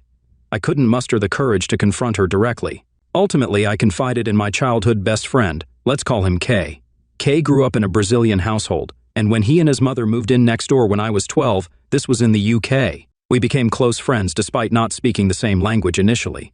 I guess we bonded over shared experiences. Kay and I have been inseparable since, even though I'm a shy, nerdy type and he's outgoing and fearless. I poured my heart out to Kay and showed him the messages and emails I had uncovered. He remained silent for a while, then told me he couldn't provide specific advice. This was something I had to deal with in my own way. He shared his own story of being cheated on and how he exposed his cheating partner to family and friends, and then went no contact. I was lost for the next few days. We packed up Bess's belongings and took them to a storage unit. We changed the locks on my apartment and prepared to pick her up from the airport. When she got into the car, she seemed cheerful and unaware that something was wrong with me. I just said I wasn't feeling well. Kay smiled at her and mentioned a fantastic surprise plan for her at her parents' house. I didn't utter a single word during the entire trip, trying to hide my feelings and forcing a fake smile. Since Bess got in the car, the rest of the day felt like it was moving in slow motion. I'd already talked to our parents the day before and let them know we were coming over. I mentioned I had a surprise announcement to share. When we got there were hugs, smiles, and I almost changed my mind at that point. I really care about her parents. They've been incredibly kind and welcoming to me. Soon, Bess was sitting on the sofa between her parents. Eventually, someone asked about the big surprise, and Kay encouraged me to go ahead. I began by expressing my deep affection for her parents and how grateful I was for their warm welcome into their family. Then, I got choked up for a few minutes. I had a whole speech prepared, eloquent and well-composed, but I completely forgot it. So I blurted out the truth. I revealed that Bess had been cheating on me with a CO worker who had kids and his wife was 7 months pregnant. The engagement was off, the wedding was canceled, and our relationship was over. I told Bess that her belongings were in a storage container, and I dropped the key on the floor. It was a farewell forever. I left while everyone sat there in stunned silence. I heard Kay tell them that I needed time to heal and not to contact me unless absolutely necessary. In the car, Kay suggested I post the same message on our Facebook group where we had been planning the wedding. Everyone, including both our families and friends, posted similar messages before leaving the group. Kay kept telling me he was proud of me and that one day I'd look back and be glad I stood up for myself, but at that moment I just felt numb. Nothing about this situation felt good or real. Our next planned stop was to visit the affair partner's wife. When she opened the door, I blurted out everything without even introducing myself. I think she even slapped me at some point as I handed her a thumb drive with the evidence. Her husband appeared from behind her. His wife immediately started yelling at him to leave and not come near her. He tried making excuses, but when he took a step forward, Kay confronted him saying, "You heard the lady, get out." After some back and forth, he eventually packed a bag and left. Kay talked to his wife for a while I was trying to process the chaos in my own mind. In the end, we were invited inside Kay's mother's house, and we agreed to stay there until her father could pick her up the next morning. She was afraid her husband might return, and she didn't want to be alone. I felt like I had become invisible. No one acknowledged me, and I sat there crying silently. I understood her situation was much worse than mine, as I wasn't married and didn't have children. Eventually, they all fell asleep, while I continued to cry quietly. I decided I wanted to end it all. I began searching for pills, but I couldn't find any. I was struggling to comprehend the situation. Her father arrived at 5:30 in the morning, and I opened the door for him. He calmly asked me some questions and checked on my well-being before going inside to find his daughter. I just stood there holding the door. Shortly after, Kay came out to talk to me. I stared at him for a moment, then passed out. I woke up in the hospital, and it's been 3 months since all this happened. Kay stayed with me during the first few weeks after I returned home because he was worried I might attempt bad things again. I haven't spoken to my ex-fiancée since. I changed my phone number, blocked her email address, and restricted access on social media. She's come to my door many times, talking through it for hours. She apologizes and begs for forgiveness. She said she ended the affair and that the affair partner's wife reported them to HR, which resulted in her losing her job. Hey guys, this marks the end of part 1 of the story. We're about to continue with part 2, but before we do, as usual, I'd like to ask those who haven't subscribed to please click that subscribe button. Your support means a lot to us and encourages us to present stories in better ways. Now let's move on to the updates. Update. I eventually decided to talk to her parents to see if they could help stop her from coming to my door. I don't care about her reasons or what she wants. I've realized that my perception of her and who she really is are entirely different. I just want her out of my life so I can move on. Before I was ready to speak to her parents, her dad came to my door. He brought a 6-pack of my favorite beer and asked if we could talk. I agreed and told him I was on my way out, suggesting we could walk and talk. I didn't want him inside, not only because my apartment was a mess, but also because I didn't want to risk her suddenly showing up at the door. He opened 2 bottles of beer, and we began to chat. Initially, he apologized on behalf of his daughter and mentioned that both his wife and daughter had pressured him to talk to me. He said his daughter was spoiled and selfish, and he hoped she would finally face the full consequences of her actions and maybe become a better person in the future. I asked him if everything was okay between us, and he assured me there were no problems. He even jokingly suggested it might be time for me to get a divorce. Apparently, their confrontation didn't go well after he met me, but this time he was determined not to back down. It seemed like a long overdue fight for him. As for Kay, he's been a great support as always. He's been there for me, encouraging and uplifting me. Now that I'm out of it, I realize he was right. One day I'll be proud of what I did. I stood up for myself, something I rarely do, and I feel great about it. I definitely do it again when necessary. My ex showed up at my door again, and this time I actually talked to her. She begged me to let her in so we could talk. I agreed, but told her I had some things to do, and suggested we meet at a local park in half an hour. I didn't want her inside my messy place, fearing she might make accusations or something if we met alone. Surprisingly, I wasn't nervous. I actually felt pretty good. So I went to the park, and she was there crying. We had some meaningless small talk, and she tried to pry into my conversation with her father. I told her that was private between us and none of her business. I was getting bored, so I asked her what she wanted to talk about, and she went on a long rant about how sorry she was and how much she loved me. I forgave her because I didn't want to carry anger, hatred, and hurt anymore, but getting back together is out of the question. People who love each other don't do what she did to me. She cried hysterically, and I watched without feeling much attachment. I called her dad to pick her up, and I told her I hoped she would seek counseling to fix whatever was broken inside her. Then I got an Uber and went to the local animal shelter where I adopted a kitten. I named the kitten Shiny. Kay joked that he was blinded by my newfound confidence. I named the kitten Shiny as a reminder to always stand up for myself. I'm happy that I took the high road and was honest with her without yelling or name-calling. I've been playing with my amazing kitten and having a lot of fun. Kay is coming over later to play video games and have some beers. I'm still sad about my ex, and I'll miss the good times we had. But I'm also relieved this chapter of my life is over. It is what it is. Be warned, this is a straightforward tale of sadness and regret. I'm Bonnie Brown, but I was born Bonnie Betsy Lowry. My parents had high hopes for me. I married Benjamin Brown, but it didn't bring me any grace as you might expect. At 38, I made a mess of my life. Doesn't sound old, right? Well, at the time it felt like it. You know how our society idolizes youth? You work hard, take school seriously, graduate with good grades, find a good job, marry someone great, have a few kids, and just when things are looking up, the world shifts its focus to someone younger. Actually, it wasn't one specific thing. I slowly realized that the young interns at the office were getting all the attention. Men used to flirt with me, and although I didn't let them go too far, it was fun and made me feel attractive. Then one day, that attention disappeared. Life became a series of responsibilities. Work demanded more from me, and my kids needed help with their daily tasks. There were chores, bills, and countless other things. Sure, my husband helped a lot, but I still felt like the weight of the world was on my shoulders. In hindsight, I might have been depressed, but I can't say for sure. All I know is that I was drowning in obligations, stuck in an unchanging routine. I must have lost my mind. I'd give anything to have that life back, even just for a day, but I can't because I've lost it all, including my soul. On March 5th, a Wednesday, I was called into the director's office. In 17 days on a Monday, I had to go to New York for a week of training. It was like my company's version of management school, a sign that they saw potential for my promotion. I was on the rise, and I eagerly shared the news with my family. They were supportive, filled with questions and encouragement. I went shopping using Ben's credit card and bought new clothes for the trip. I wanted to make a lasting impression on the up-and-coming professionals from around the country. I wanted them to remember me. Well, they certainly remember me now. Sunday arrived, and I left for the airport after a quick goodbye to my family. I thought they'd understand that I'd be busy with classes and staying at the hotel. I settled into my room, met some people during dinner, and had drinks with Janet, Dawn, and Jim. Jim and I even danced. It was a refreshing change from my routine, and I convinced myself it was nothing special, but the guilt crept in, so I excused myself for the night. I realized I hadn't called home, but it was too late to make that call. Despite my emotions, I stayed focused on the classes. Every evening, we met at the bar for drinks. I danced with many men, but Jim held my attention.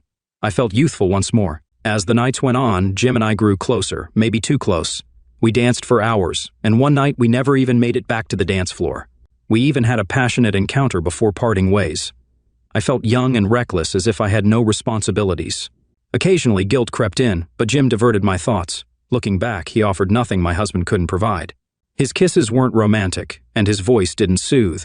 All he gave were 2 nights of passion and a quick encounter before leaving on the flight home. Returning to my life, reality washed over me hard. I had cheated on my husband, the man I loved, with a near stranger, and I did it without remorse.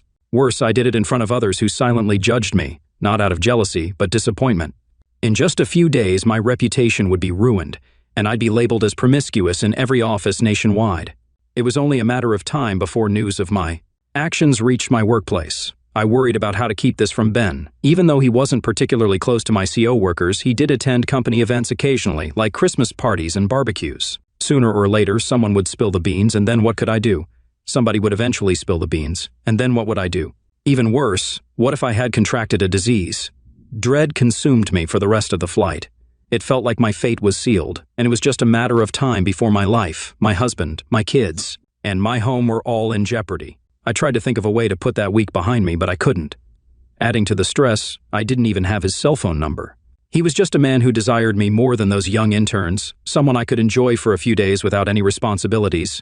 From that point on, I was walking on thin ice. The plane brought me closer to my fate, and I saw no way out except to face it and deal with the consequences. I considered telling Ben and throwing myself at his mercy, but what if he couldn't forgive me? I knew I could never forgive myself if I were in his shoes. When I finally got home, I knew that Ben would want. I'd been away for nearly a week, and turning him down would hurt him, but the fear ate away at me. What if I had contracted something during that week? If I gave it to Ben, he'd surely figure it out, and I'd be worse than anyone in his eyes. My heart raced uncontrollably, and for a moment, I entertained the thought of having a heart attack, hoping it would somehow spare me from the impending disaster, but luck was not on my side. The drive home was agonizing. With every mile, it felt like I was marching toward my own doom, and I had no way to stop it. As I walked through our front door, I hoped it would still be our front door. I was greeted by the joyful cries of, "Mommy's home!" 3 children rushed to hug me, and my husband showered me with kisses. Everyone was smiling, eager to hear about my week, what I had experienced, what I had done, and what it was like. I nearly broke down right then and there, but I managed to keep my composure. What had I done? How could I tell them what I had done? I looked from child to child and saw nothing but love. My husband was thrilled by my return. Everyone was delighted to see me, and I was surrounded by love from all sides. I didn't deserve any of it. I had betrayed them all. I put on a brave face and told them all about the course, the meals, and the sights and sounds of the city. I left out the affair, how I acted in front of everyone, and my betrayal. From that evening on, I lived in fear of being discovered, and then the desire to be intimate came. I couldn't refuse without raising suspicions. I convinced myself that Jim wasn't a bad guy, that he was clean, and I resolved to be the best, most loving wife imaginable. I was determined that if Ben ever found out, his love for me would outweigh the anger and hurt, and he would forgive me. But I forgot one thing. Opus update. Fast forward 4 months, and I was starting to believe I had gotten away with it. I swore to myself I'd never repeat my mistake, never betray Ben and the kids. I was committed to being the perfect wife. Then one day, I came home expecting to prepare dinner for the family. The house was silent. There were no voices, no activity, none of the chaos I had once taken for granted. Instead, Ben sat quietly in a chair, looking dejected, with tears streaming down his face. "Ben, what's wrong, honey? Are you okay?" "I received an email at work today. It seems you must have angered someone at your office, said something wrong, made them mad. Whatever you did, they really dislike you." "What did I do? I usually get along with everyone." "I don't know. I just got an email today with some cell phone photos of you at your training course. Remember when you went away for that week of training? It looks like you had a good time. It looks like the guy you were with had an especially good time." I heard my husband's words, and I wanted to deny everything. I wanted to tell him I loved him and only him, that there could never be anyone else for me but him, but I couldn't. My mind went blank and I sat there with my mouth open, just staring into space. Was this the beginning of the end? Would I lose everything because of a week of foolishness, more than I had ever done before, or would ever do again? Was my life as I knew it over? He had the proof. There were no pictures from inside the bedrooms, but he had photos of me doing things in public that I couldn't remember doing. He showed me the images, and pictures don't lie. I was dancing too closely with Jim, kissing him on the dance floor and at our table. There was even a photograph of Jim's hand on my leg and up my skirt as we sat at the table. It was over. My fate was sealed. I confessed everything and begged for forgiveness. Ending number 1, I had to try. Tears in my eyes, I said, "Ben, I am so very sorry. I want you to know that nothing like this has ever happened before, and it will never happen again. Sweetheart, I love you so much. I love the life we have together. Please, please give me a second chance. I promise you won't regret it. I'll make you forget the one and only time I ever did something so stupid. You won't regret it, I promise." Believe it or not, that's exactly what my loving, amazing husband did, or tried to do. He didn't ask for more details. He didn't make me recount my actions or explain why. He just sat there and cried for hours as he slowly withered inside. I held him, kissed him, and assured him of my love, pledging to take away his pain and never hurt him again. I did everything I could to keep that promise. So, I mentioned that I forgot one thing, right? I forgot that when you break a man's heart, you can't always mend it. This man who loved me unconditionally, who existed to make me happy, was broken beyond repair. He never smiled again. He never laughed again. We sometimes made love, but it felt like his mind was elsewhere, imagining me with someone else. I did everything in my power to heal him, but it was never enough. The kids grew up, got jobs, and moved away. We still slept next to each other, but there was a quiet sadness in the house. Eventually, I realized that it wasn't just the physical affair that had ruined my life. I had shattered my husband's sense of self-worth, his feeling of being loved, and his belief that his life had meaning. I came to a crossroads. I could either leave him, giving him the chance to find another woman who could rebuild the man I had destroyed, or I could stay and try my best to be a loving wife, even if he never saw me the same way again. I knew that leaving would only confirm what my infidelity had told him, that he was worthless as a husband and a man. So I stayed, and I watched this wonderful man slowly crumble, until there was little left of the man I had married. Somehow, my kids found out what I had done. Ben never told them. He wouldn't do that to them or me. How they found out, I don't know, but they did. It created a rift between us that never fully healed. They witnessed their father's slow decline, and they knew it was all my fault. You see, I never went through with the divorce I had contemplated on that flight home all those years ago. But I lost my husband and my children just as surely and completely as if they had all left me and moved away. Oh, they left me all right, but they never physically went away. Ending number 2, so as I mentioned, I forgot one important thing, didn't I? I failed to realize that when you break a man's heart, you irreversibly change him. The man who once loved me unconditionally, who existed to make me happy, was now beyond repair. He tried, really tried. We had conversations, I poured my heart out, and we even sought counseling. All I wanted was to see him happy again, to wipe away the pain and disappointment I had brought into his life, but 6 months later, we decided to call it quits. I would have done anything to make him happy for the rest of my life, to make him forget. However, he had nothing left. I'd taken it all from him and cast it away. Ben didn't move far, and he remained a part of our lives almost every day. Yet, he was no longer my loving husband. He devoted his time and heart to our kids and remained polite to me, but the joy and love were gone. Betrayal has a way of erasing a man's view of his wife as something special and unique, transforming her into something ordinary, something to be scorned. I never remarried or dated. The man I loved stayed in my life, though at a distance, and that was enough to sustain me. Ending number 3, 6 months later, it seemed like we were on the path to recovery. Those had been 6 tough, guilt-ridden months. Life at home was far from normal, yet the anger had subsided, and both of us cried less often. I'm certain there were moments when he considered giving up, but he never did, and I wouldn't either. I was ready to apologize for the rest of my life. However, in a therapy session, there came a day when Ben turned to me with a profound sadness in his eyes and said, "You messed up, but it's time to stop now. I don't need your apologies anymore. I hope you never stop feeling remorse, but we both need to move forward." At that moment, I thought it was the end for us. The words "move forward" echoed in my mind, and I was convinced he was asking for a divorce. But then he continued, "I love you, Bonnie. I despise what you did, and if I ever see that guy again, I might want to punch him. But I want the woman I married back in my life. I want her back in my bed, to see her smile and hear her laughter. I want to grow old with her. We'll never forget what happened, but we can try to forgive." Tears welled up in his eyes. The rest of that session remains a blur in my memory. I clung to my husband, hugging and kissing him, crying and thanking him over and over. I was so afraid when he started speaking that I couldn't let go of him, fearing it might be the last time. There were moments when I could see the pain in his eyes and I understood what he was thinking. We never needed to say a word. I would simply go to him, stand beside him, or sit next to him, hugging him as if it were our last embrace, waiting until I saw him smile again. It always brought tears to my eyes, even now, because I know he carries that pain with him. I hurt this man deeply for no good reason, yet he forgave me. I will spend the rest of my life being the wife he truly deserves and offering prayers of gratitude for the second chance I received.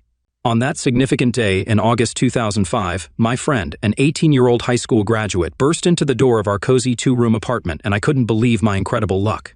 Her lifelong dream of becoming an actress had always seemed quite achievable to me, given her undeniable beauty and exceptional talent. This was unsurprising considering her vibrant cheerleading background and active involvement in various school drama productions throughout her school years. With her whole future ahead of her, the acting profession appeared to be a reachable reality. While my girlfriend had always been resolute about pursuing a career as an actress, I was still contemplating the direction of my own life. I wasn't particularly interested in college and was content working at McDonald's, allowing my girlfriend to take the lead. However, that day marked a turning point. Filled with excitement, she shared the news that she had secured a minor role in a highly acclaimed blockbuster film. It was an incredible development. Though she only had 2 lines to deliver, it felt like a monumental step toward fulfilling her dream. She explained that the lead role in this fantastic opportunity was being played by a regular customer from Hooters restaurant. After promising her a role, and even booking a ticket to St. Vincent and the Grenadines, I unquestionably believed in the opportunity that had arisen. Despite my naivety, I refrained from asking how she had managed to land such an incredible chance. In the evening, we gathered with friends to celebrate this momentous occasion. Each moment brought us closer to the allure and grandeur of Hollywood. Eager to have me accompany her on this journey, she reached out to a mysterious sponsor who generously purchased a ticket for me as well. Her happiness was infectious, and I had never seen her so elated before. Upon arriving in St. Vincent and the Grenadines, we were met with opulence. Checking into a luxurious hotel for 4 days was a thrilling experience. While my girlfriend was occupied with her scenes for 2 of those days, I didn't mind. I made the most of the opportunity, soaking up the atmosphere of stunning beaches and basking in the warm sun. The remaining days felt like an uninterrupted vacation, filled with beach excursions, lively parties, and even encounters with celebrities involved in the film production. It was like a dream come true. All of this served as motivation that fueled our desire for the glamorous lifestyle that the film industry offered.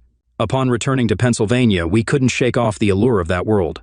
We knew that our path led to Los Angeles, where my friend could wholeheartedly pursue her dreams in the film industry. Her time in St. Vincent and the Grenadines had allowed her to forge valuable connections with influential individuals. Furthermore, she firmly believed that upon our return to Pennsylvania, we should use the $15,300 she earned to embark on this incredible journey. Using a portion of her earnings from the film, we managed to secure a modest apartment in Los Angeles. Brimming with hope and anticipation, we were stepping into a new chapter of our lives. Days turned into months, and my girlfriend faced the challenging task of securing significant film roles in this bustling city. Every morning, she woke up early and attended auditions in the hope of achieving a long-awaited breakthrough. Unfortunately, she mainly came across minor roles in local business advertisements that offered meager compensation, falling short of our expectations. As her earnings from the movie role began to dwindle, we found ourselves needing to invest in new clothing and photographs for auditions. Recognizing the need to support ourselves, I decided to take a job at a fast food restaurant. It may not have been glamorous, but it provided us with the opportunity to start earning money and sustain our livelihood. As our savings dwindled, I witnessed her hopes and dreams gradually fade in her eyes. Every evening, we returned home, burdened by the weight of rejections and disappointments.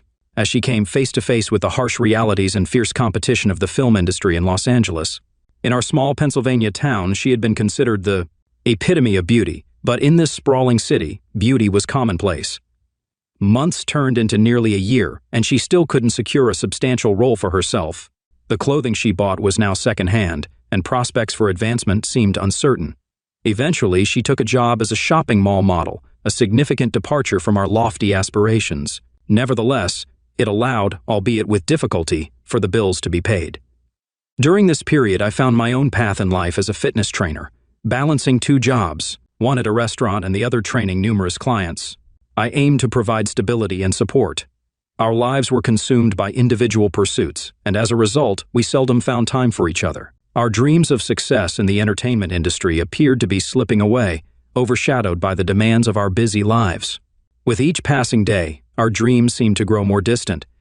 The unforgiving nature of the film and entertainment industry began to wear down my girlfriend's spirit, and I could only helplessly watch as she confronted the harsh reality that achieving success in Hollywood was far from the easy dream we had once envisioned. As time passed, her excessive spending drained our finances completely, and we began to struggle to make ends meet. I became increasingly frustrated with her for depleting our savings at an alarming rate.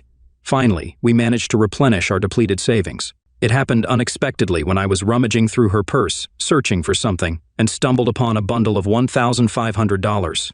Intrigued, I couldn't help but inquire about where she had obtained such a large sum of money.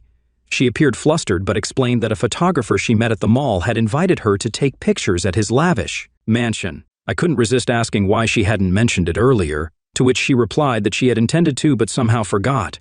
Curiosity got the better of me, and I continued my questioning, wanting to ensure the legitimacy of her earnings. She assured me that everything was fine. However, as she spoke of her best photos and posing in various outfits for professional photographers, doubt began to creep into my mind. Despite our naive understanding of the industry, I couldn't ignore suspicions about the potential for exploitation or ulterior motives. After all, we had heard stories of people in Hollywood willing to pay exorbitant sums for almost anything. I grew curious and asked her to show me the photos. To my surprise, she mentioned that producers rarely provided copies, and it would take some time before anything would be known about the photo shoots. In my naivety, I accepted her explanation without delving deeper into the matter.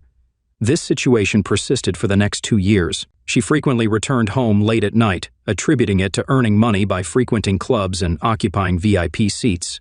She often claimed that her involvement in these projects was limited to gatherings in the VIP section. In other instances, she explained that some producers preferred conducting auditions and shooting scenes during the nighttime. However, as her nocturnal escapades became more frequent, a sense of unease settled within me. Worries about her safety and the company she kept began to overwhelm me. She tried to allay my concerns, arguing that she wasn't the only one engaging in such activities and that many of her friends were compensated similarly, but suspicions persisted in my mind, causing me to question the reality of her actions. Over time, I began to take notice of the company she was keeping, which primarily consisted of individuals typically associated with the adult film industry. Yet, in my naivety, I believed they were simply models. She defended herself by explaining that she had no control over her work schedule, as producers dictated her whereabouts and responsibilities. I tried to logically assess the situation, convincing myself that some producers might genuinely prefer nighttime shoots. All of this seemed to align logically with my limited understanding of the industry.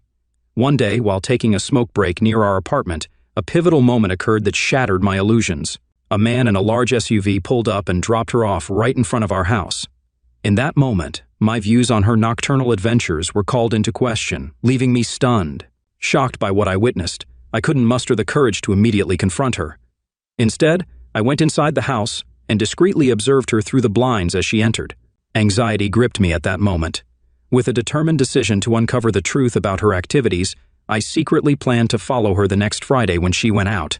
On that Friday, she went on a date with her friends, and I quietly began trailing her. In the end, she ended up at a club with a long line outside. To my surprise, the club's promoter granted my girlfriend and her friends special privileges, allowing them to bypass the long queue and enter the establishment swiftly.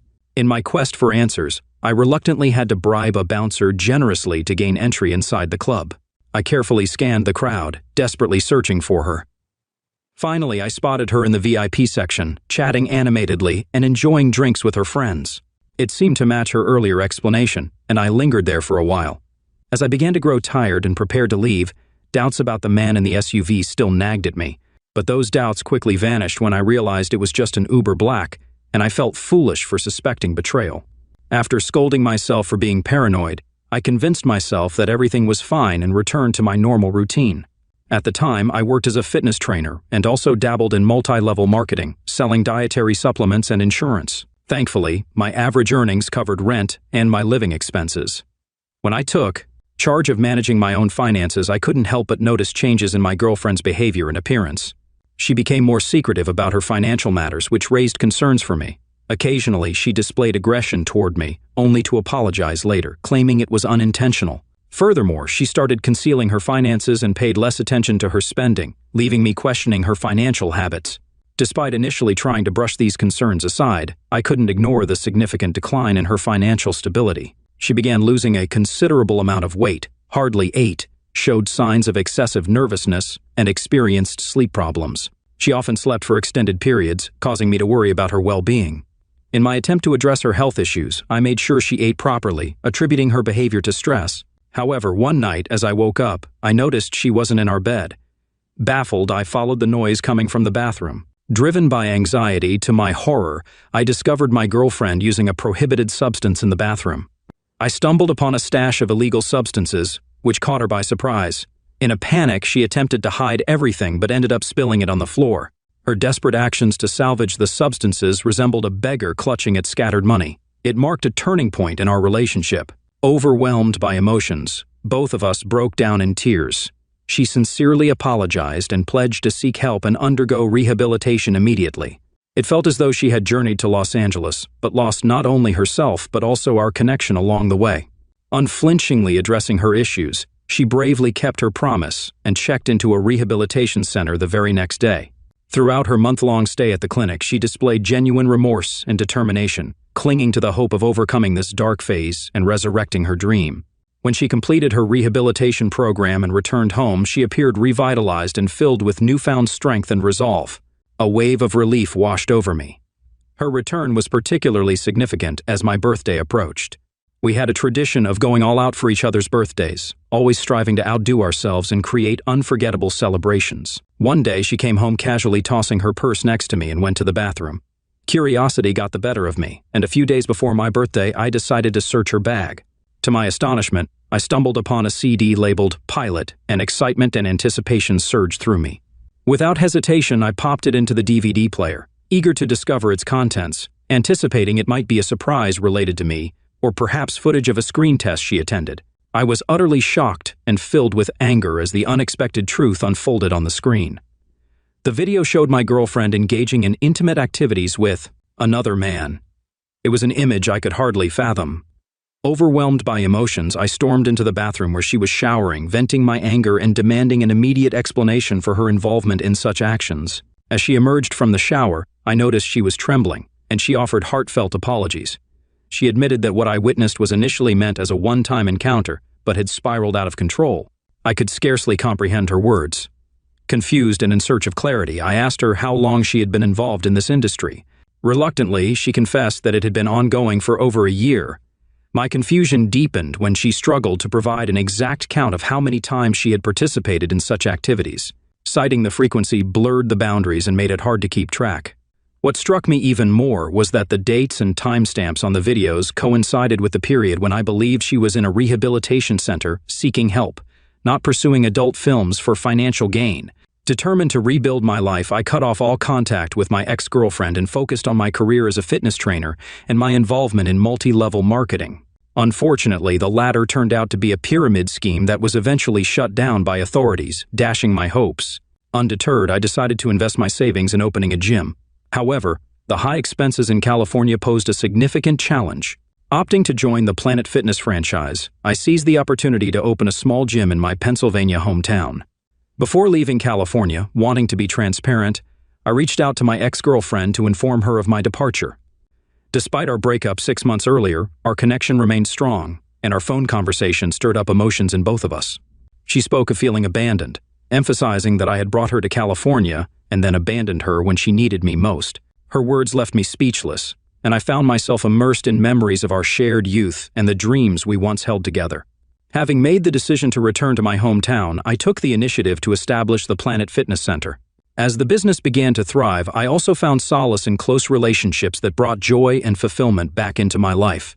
However, over time, I heard unsettling rumors that my ex-girlfriend had turned to a life of street-based solicitation to support her illegal substance use. Initially skeptical, I decided to investigate and discover the truth firsthand. What I uncovered left me utterly shocked. The person I once knew had become a mere shell, devoid of the vibrant soul I had cherished. About 2 years after the opening of my gym, the situation took an unexpected turn. Everything had been going smoothly for me. The membership at my gym kept growing, and it seemed like life was on a positive trajectory. But then, an unexpected and devastating piece of news reached me. My ex-girlfriend had passed away while with a client, having consumed an excessive amount of a prohibited substance. The moment I received this heart-wrenching information, chills ran down my spine, and I rushed home, unable to contain my emotions. I sat on the shower floor, overcome by uncontrollable grief and tears. To this day, I still carry guilt and never cease to wonder if I could have done something differently. Despite reassurances from my therapist, pain and regret continue to weigh heavily on my heart. Story 3. My cheating wife is pleading to return after abandoning me for a wealthy man 5 years ago. I, male, 32, married my first wife Olivia, female, 32, at the age of 24. We were young when we fell in love. At the time, I thought that she was the perfect woman, but boy was I wrong. One moment I thought we were madly in love, but she didn't give it a second thought when she left me for a wealthy businessman. That's when I realized what she really wanted from me. I can't exactly remember the first time I noticed Olivia. We grew up in the same small town and attended the same high school, but we didn't hang out in the same friend group back then. She was one of the most beautiful girls at our school, and I was just some geeky kid. Never in my wildest dreams did I think I would ever have a shot with her.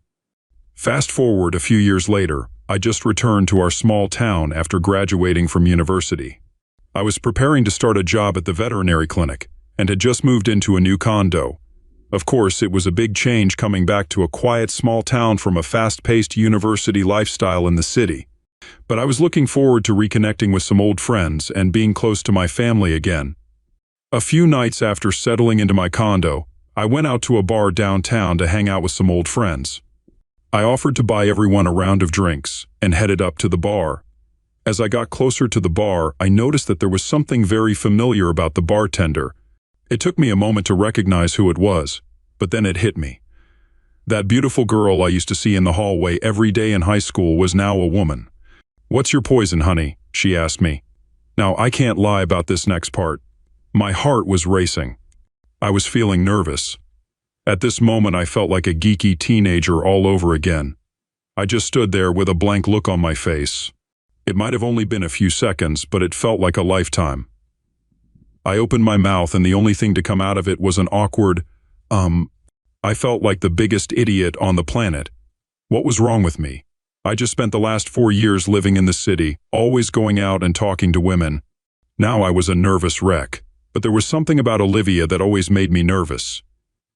"You went to Westbrook High, didn't you?" Olivia asked as she was pouring the drinks. At that moment, I was in complete shock. All these years, I thought I was invisible to her. As the night went on, I kept offering to buy rounds of drinks for the table. I was using any excuse to go up and chat with the bartender. I was meeting with my friends after many years, so none of us wanted that night to be over. Apart from my friends, I found another reason not to leave the bar that night. It was Olivia. I don't know if it was the alcohol or if Olivia was much more down to earth than I initially thought, but I was feeling a lot more comfortable approaching her as the night went on. Before closing, she asked for my phone and put her number in it. Over the next year, things went really well. The clinic I was working for extended its hours, and I was making really good money. I was approved for a mortgage and preparing to move into my first house. Olivia and I started dating after that night at the bar. On our first date, I knew she was the one I wanted to spend the rest of my life with. I proposed to her 5 months into the relationship, and she said yes. We got married within a year. My friends and family thought it was crazy moving so fast with the relationship, but I didn't care. The first few years of our marriage seemed like a dream. I made enough at the clinic to support us both. We weren't millionaires or anything, but it was enough to pay the bills and get by. Olivia had left her job at the bar once we got married. She told me she wanted to take some time off of work and focus on her art. That seemed strange to me at first, because she had never shown interest in painting, drawing, or anything of the sort. But I wanted to be a supportive husband. Olivia didn't get a stroke of luck with her art passion, but she was called by her ex-boss for part-time bartending work during peak season and major bookings. She was good at her job and loved it too, but she didn't want to do it full-time. We were good for a couple of years until one day her old boss from the bar called her again. This time, it was a big corporate event taking place in town. CEOs and business owners from all over the state were traveling to our small town for investment and expansion of their businesses. It was a month-long summit. Olivia's boss needed some skilled and seasoned employees for that event, and hence Olivia was called in for it temporarily. She too readily agreed to it because the pay was really good. I didn't think anything of it at first, but I started to feel like something wasn't right a few weeks into the gig. Olivia was working every single night, and she was staying out later than usual. It was usual for bartenders to wrap their day post-midnight, so I didn't bat an eye for the first few days. She was home by 3 a.m. After a week, one morning my alarm went off at 7 a.m. Olivia wasn't in bed next to me. I checked my phone and saw there was a text message from her saying that it was the last night of corporate events. The people were staying late, and she had no idea when she would be done. After all, these were some big-shot customers willing to put out a lot of money. I didn't mind, thinking it was just one time. However, as the days passed, her schedule got me suspicious. I used to leave for work at 8 a.m., and on most days, she wasn't home until then. By the time I came back home, she was already gone, so it was more than 4 or 5 days since I had seen her. I asked her what time she was getting back home, and she said 9 a.m., but I checked the CCTV footage on my house. According to it, she used to come home by the afternoon, by 12 p.m. Surprisingly, she didn't look tired when she came home. Also, no bars were open in the morning, or at least they don't let the night shift employee continue during the day. I was always a trusting husband, but this didn't feel right. So in the 4th week, I decided to leave for work at 9 a.m., but she wasn't home by then. I decided to clear the air and put an end to my thoughts. Hence, I went to the hotel where she was put up. It was a 5-star hotel where the business summit was happening, and Olivia's company got the contract of managing the bar and the bartending service for that event. On my way, I got her a berry smoothie, knowing they were her favorite, and a fresh croissant. I was going to drop it off for her at the bar. When I arrived, the bar was closed, the doors were locked, the lights were off, and the place was dead quiet. I went to the reception of that hotel, asking about the bar. The receptionist gave me a look for asking about the bar at 10 a.m. in the morning. She told me that the bar closes at 1 a.m. sharp. I inquired if there was a business summit going on and if, for that reason, it was possible that the bar section of that hotel was running until morning. She got perplexed by my question and said that the bar closes at 1 a.m. sharp and cut me off. I sounded creepy to her, maybe. Before this moment, something in the back of my mind was telling me she had been lying. I just didn't want to believe it. I texted Olivia asking where she was. She said she was at the bar. I sent her a picture of me standing in front of the closed bar and asked her to come out wherever she was so that we could talk this out. She said that she would reach home in an hour. I had something important at work, so I had to go to the office, but I was distracted most of the time. I texted Olivia not to leave the house until we had further conversation. I rushed home after wrapping up my work. As I reached home, Olivia's car was in the driveway. I somehow sensed that things were not going to be the same when I walked through that door, but I wasn't expecting the surprise that I got. I stepped through our front door. I could tell something was different about our house. I was never one to pay attention to the little details. That was always Olivia's thing, but something was off. Olivia was sitting at our kitchen table. She looked stiff and uncomfortable, the look of someone who had news she didn't want to share. That's when I noticed 3 packed suitcases behind her. She wasn't saying anything at first, which made me very uncomfortable. I don't know if she couldn't figure out the words to say, or if she was just waiting for me to say something first. Every second felt like an hour as I asked her about the packed suitcases. That's when she started crying. She tried to tell me that she got an opportunity she couldn't pass on and was leaving to chase her dream. Her voice was trembling and she couldn't make eye contact with me. That told me everything she was saying was a lie. I could feel my blood boiling the more she lied. I'm usually mild-tempered, but something about the person I trusted the most lying to me set me off. Out of frustration, I slammed my hand on the table and yelled at her, "Speak the truth." During our 2-year marriage, this is the only time I had ever raised my voice to Olivia. But being lied to can bring out the worst in a person. That's when she came out with the truth. I almost wish I never had asked to hear it because I can still remember the pain to this day. My wife was leaving me for one of the businessmen she met at the bar. It's a millionaire that lived upstate. It is 5 years since then. Of course, it was a tough period for me, but the details of that are not relevant. I sold the house we were living in and moved into a nicer neighborhood. I'm now married to a beautiful and ambitious woman named Kara, and we're expecting a baby. Life is good, so why talk about the ex? For the past few years, Olivia has been nothing but a distant memory.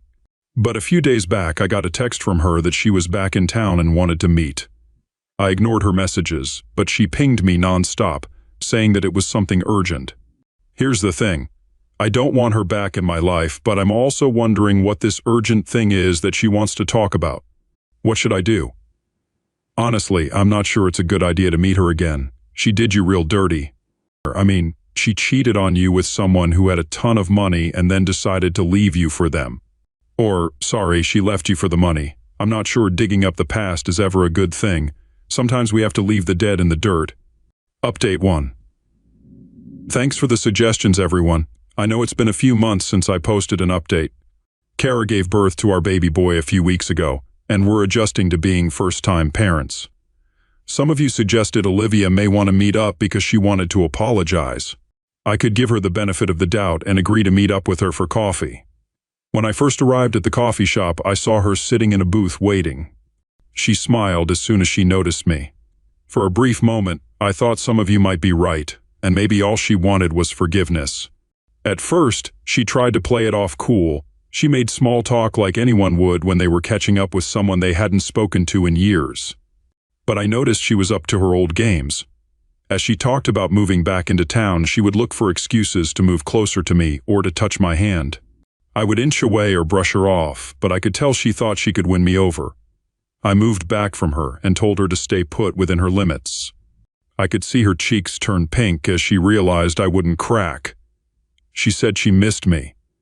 I knew this wasn't true. It took her an instant to decide to leave our marriage when an established millionaire paid her an ounce of attention. Not once over the past 5 years has she tried to reach out to me. That's when I told her to cut the crap and tell me the reason for her urgent meeting request. She started crying, and for the first time, I didn't feel bad seeing her in pain. This was just a sliver of the emotional pain she caused me when she left. She said that she knew she betrayed me and I hated her, but I was the only person she could turn to. She was right. I did hate her, but I still cared for her as a person. As weird as that sounds, a part of me did not want to know what her deal was and why it involved me. I asked her what she wanted from me. She asked me to lend her some money, $5,000 to be exact. You see, her millionaire boyfriend never put a ring on her finger. When he started hooking up with his hot new assistant, he gave Olivia the boot. Now she doesn't have a dime to her name. It seems like karma caught up with her after all. I don't know why I was so surprised that this was the reason she asked to meet up. When we were together, I was too blinded by love, but once she left, I realized what purpose I served her. You see, she never actually noticed me when we were kids, but that night at the bar, she overheard my friends and me catching up. She heard all about the good job I was starting in my new condo. Hell, after a few beers, I probably even let it slip how much money I was making. She only saw dollar signs and a man simple enough to fall for her charm. Of course, I retrospectively saw all this only after she left. I had no intention of giving her a loan, but I was curious about what she had to say, so I asked her the reason she needed the money. She filled me in on all the details of where her life was now. When her relationship ended, she came back hoping to stay with her parents until she figured things out. Obviously, she hadn't been in touch with her parents all these years, so she didn't know that they sold their house and moved into a one-bedroom beachside apartment. Olivia told me that she needed the money to restart her life, rent an apartment, etc. She also wanted some money to cover expenses while working on a painting that she hoped to sell to a trendy gallery in the city. Of course, I asked her if the gallery had agreed to commission her. She mentioned wanting to focus on art during our marriage, but during the whole 2 years she never created a single painting or anything. To be fair, I didn't know if she could paint or not. I had never seen a piece of her work. Olivia admitted that she hadn't spoken to anyone from the gallery. She was planning on creating a piece that she could sell to them. This was typical for Olivia, thinking that she could just walk into a place and immediately impress them just because she existed. Immediately, I denied her. I wasn't rude about it. I didn't say any of the cruel thoughts that were invading my head. Instead, I told her the truth, that I had just had a kid and I was paying off a mortgage. I didn't have that kind of money to spare right now. She bargained for $3,000, but I didn't give in. She began to explain how she was worried about having nowhere to stay. The bar she used to work at was under new management and didn't need any help. Whatever she was trying to sell, I wasn't buying it. If she wanted to explore herself, she could do it with her own money. I told her that I supported her during our marriage, but she decided to explore her way into a millionaire's bed. I'll never forget how her expression changed in an instant. She went from an innocent damsel in distress to a cold-hearted villain. This is when she told me, "Oh, me actually, I didn't come for anything. During the divorce, I should have gotten alimony or at least half of the money you got from selling the house. But I let you off easy. That can change, though." That was enough for me. I might have thrown a few curse words her way, who wouldn't? But that was the last time I would give her the benefit of the doubt. When I got home, I blocked her on all social media apps.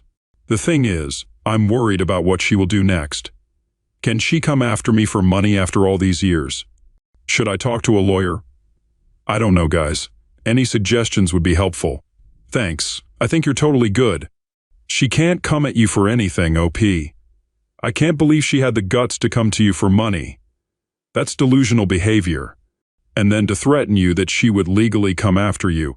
That totally came from a place of fear because she's desperate. Obviously, everything she said before that was a load of BS. It's scary to think that someone can look you in the eyes and tell you endless lies and pretend to be someone they're not. And she almost had you with the tears. Stay sharp, OP. Update 2. Hey everyone, I'm sorry I've taken so long to update you guys. Life has been insanely busy for us lately. But I know that's not why you're keeping up with my posts. You're probably wondering what happened after my exchange with Olivia. Well, I'm happy to say absolutely nothing. She was all bite with no bark. Just to be on the safe side, I did speak with a lawyer. Well, sort of. My colleague's brother worked for a law firm, and he let me know that in this state, an ex-partner can't go after alimony after the original divorce case has been settled. Even if she did get a lawyer, she didn't have a case to move forward with. Plus, she doesn't have the money to fight a case. I'll give her props for trying, but she won't fool me again. I blocked her number as well as all social media apps. Of course, living in a small town does make it impossible to avoid hearing about someone completely. As much as you try to distance yourself from them, someone else will eventually bring up what they're doing. I was told she moved upstate to stay with one of her old high school friends. Luckily, she won't be around to sink her claws into my life anymore. If she wants to play games, they'll have to be on someone else's board. As for me, we're preparing for summer vacation. Kara and I have both booked a few weeks off in August. We've put a down payment on an RV and are going to travel around the state, visiting different campsites. It might be crazy to hit the road with a baby, but we're excited about the journey. Update 3. Wow, I can't believe how many people have been keeping up with the story. It sounds like many of you had to deal with your own version of Olivia, too. I was finished with this post after my last update, but something happened that I thought you guys might be interested in hearing about. Remember how I mentioned that we planned on a road trip in the RV? We spent the last 3 weeks traveling around and exploring the state. I was surprised by how good of a traveler our baby was. On our way back, we stopped at a diner just off the highway. It didn't look like the nicest place on the outside, but it was convenient. Kara and I were both too hungry at this point to be picky about where we ate. Once we were seated and placed our orders, I excused myself to use the washroom. As I was washing my hands, I heard some commotion outside the doors. It sounded like a manager scolding one of the employees. I heard the manager say it was the 3rd complaint they had gotten about the employee in that 1 week. Apparently, she gave a 4-year-old hot sauce instead of ketchup. Then I heard a voice that sounded very familiar. I couldn't put my finger on how I knew it. It was Olivia, apologizing to the manager, asking for one last chance and promising to mend her ways. Okay, in any other situation, I would have waited outside the washroom for the conversation to be over. An employee getting scolded by their boss doesn't need any more humiliation added on top. But this was something I wanted to see. As I was drying my hands, I could hear her manager calling her irresponsible and lazy. He also rebuked her for keeping her section unattended and dirty, giving her the last warning. I opened the washroom door and stepped into the restaurant hallway. At the exact same time, the manager warned her that it was her last warning, and one more mistake, she would be out of a job. The look on her face at this moment was something I will never forget. I'm probably the last person she wanted to see when her manager said those words.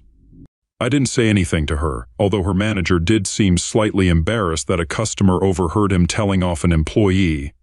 He came to our table to apologize and offered Kara and me a dessert on the house. Now, I wasn't expecting much out of that little diner, but getting free pie and seeing my ex-wife being held accountable for her behavior was well worth it. I'll have to give that place a good review later. I guess this will be the last of my Olivia updates. My family and career deserve all of my focus moving forward. I guess she got what she deserved. Good, right where she belongs. That's extremely satisfying. Now she actually has to work for something in her life. What do you make of this? Do you have your own little Olivia story? Share it with us in the comments below. Thank you for joining us today. Be sure to like and subscribe and hit that notification bell so you don't miss out on our next video. Tune in next time. Story 4. You've emerged victorious while I've suffered defeat. You walk away with property, money, and an upgraded partner. The hotel room is yours tonight, along with the arrangements I've made. Please don't return the gift. It would only remind you of your deceit. I'm driving home and have no desire to see you, him, or your associates again. Let me know when your team will collect your belongings. Anything unnecessary will be packed away, symbolizing the mess of our marriage. To quote my father in the Air Force, "Yay for me and screw you. I'm done serving you. Enjoy your journey. Your acting skills have earned it." 10 years later, on a Wednesday morning, I awoke to banging. Rubbing sleep from my eyes, I checked the clock. 8:15 a.m. The noise persisted now at my front door. Who would knock at this hour? I slipped into my robe and slippers, heading downstairs where the knocking grew louder. Peering through the peephole, I saw a disheveled woman. Opening the door, prepared to scold her, I recognized her. Older, thinner, her once vibrant hair now tinged with gray. She smelled, her dress worn. She resembled homeless Daisy, who often lurked in the streets or underpasses. In disbelief, I questioned the woman who had once been my wife. "Yes, Mike, it's me. Can I come inside?" she pleaded desperately. "By the way, that's me, Mike Carpenter." "No," I replied, slamming the door in her face. Just then, another knock echoed, accompanied by her sobs. "Please, Mike, I'm begging you, open the door." I flung the door open to prevent further pounding, but remained in the doorway to block her entry. The neighbors already viewed me as peculiar. I didn't want to attract more attention by making a scene on the doorstep. "What do you want? I made it clear 10 years ago that I never want to see you again. Never. What part of that didn't you understand? And why are you here? I thought you and Dr. Wonderful were living in Milwaukee." Regaining composure, Daisy wiped her tears and cast me the most longing glance I'd ever witnessed. "Can I come in? I'm hungry, tired, and need to use the restroom. Please, I'll explain later," she implored, her feet shifting uneasily. With my experience as a teacher, I recognized the telltale signs of imminent urgency. I didn't want her relieving herself on my porch, so I reluctantly swung the door open, gesturing her inside with a silent invitation. "You remember where the bathroom is?" I scolded, a reminder that we once shared this home. "Hurry up." "Thanks," Daisy said, entering. She dropped her suitcase and dashed to the downstairs bathroom. I closed the door, went upstairs for a quick bathroom break, and returned downstairs. Finding her still in the bathroom, I went to the kitchen, fired up my Keurig, and brewed coffee. By then, Daisy had returned. "Can I have a cup?" she pleaded. I paused, torn between anger and restraint. I couldn't slap a woman, and I didn't want trouble. "Yeah, I'm not heartless," I replied, "but I'm not your servant either." So I relented, partly out of curiosity. "I don't have fancy stuff," I said, offering milk and sugar. "Black's fine," Daisy said gratefully. I handed her the cup, watching her trembling hands. "Why are you here?" I asked. "I've got nowhere else to go," she finally admitted. "I used up my last dime on cab fare." "What happened to your beloved Dr. Bruce?" I quipped sarcastically. "Dr. Bruce. It fell apart," she stuttered, avoiding my gaze. If my sarcasm had been any sharper, you could have sliced tile with it. I noticed her flinch. After the divorce, we tied the knot, but things soured when Bruce faced a massive medical malpractice lawsuit. Both of us lost our jobs and medical licenses, and we ended up losing everything. Bruce became abusive, blaming me for our situation. One day, I caught him cheating, Daisy tearfully recounted. "So he got a taste of his own medicine," I remarked wryly, remembering our own past drama. "But karma's a kicker." "Not funny," Daisy whimpered. "Just like it wasn't funny when you publicly tore me apart on our anniversary," I reminded her. "Do you realize it's the 10th anniversary of that night?" "No, I didn't know," Daisy murmured. "Did you report him to the cops?" I asked, showing some compassion. "No, too scared. But I did divorce him. Unfortunately, I was left with next to nothing after the split," Daisy explained. "Haven't eaten in 2 days." "What's your play here?" I questioned. "Sympathy. You might find it in the dictionary between crap and chlamydia," Daisy retorted bitterly. "I despise you. I loathe you as intensely as I once adored you," I snarled. "Now that your world's crumbling, you come crawling back to me? Where are your parents and friends now?" "They've all abandoned me," Daisy sobbed. "No surprises there," I scoffed bitterly. "Did you and the idiot have kids?" "No, never did. Turns out Bruce is infertile for some reason. He blames me for that too," she spat bitterly. "At least the gene pool's safe from you two," I remarked wryly. "Guess something good came from that mess." She wrinkled her nose at me. "What happened to you, Mike? You used to be so caring, so kind." Anger morphed into fury, and I squeezed my eyes shut. "You want to know what happened? Look in the mirror. You happened. Thanks to you, I'm incapable of love and trust. The nice guy finished last," I growled. "But I thought you'd move on. Find someone else," Daisy wheezed, wide-eyed. "Get real. After what you did, you never once hinted I was just a fallback for you. I thought we had something solid, but you lied. 13 damn years, 10 as husband and wife. Do you think I can trust anyone after that?" I took a deep breath. "And how many women do you think would want damaged goods? Not that there was a line," I muttered to myself. Still, not a single one came along. So, are you surprised I've turned into a recluse after a decade licking my wounds? I suppose not, Daisy admitted sheepishly, lowering her gaze. And here you are. What do you want from me? Shelter? Care while you wait for Prince Charming to stroll back in? I hoped you'd let me stay just until I get back on my feet, she pleaded. There's a shelter downtown, I pointed out. That's what they're for. That's where my taxes go, to keep people like you off the streets. I tried, but they were full, Daisy confessed. Even the WCA and the big church downtown had no room. Please, Mike, I'm begging you, I'll do anything. Cook, clean, whatever you need. I wanted to lash out, but I held back, glaring at her. She visibly recoiled. What makes you think I'd want you near me?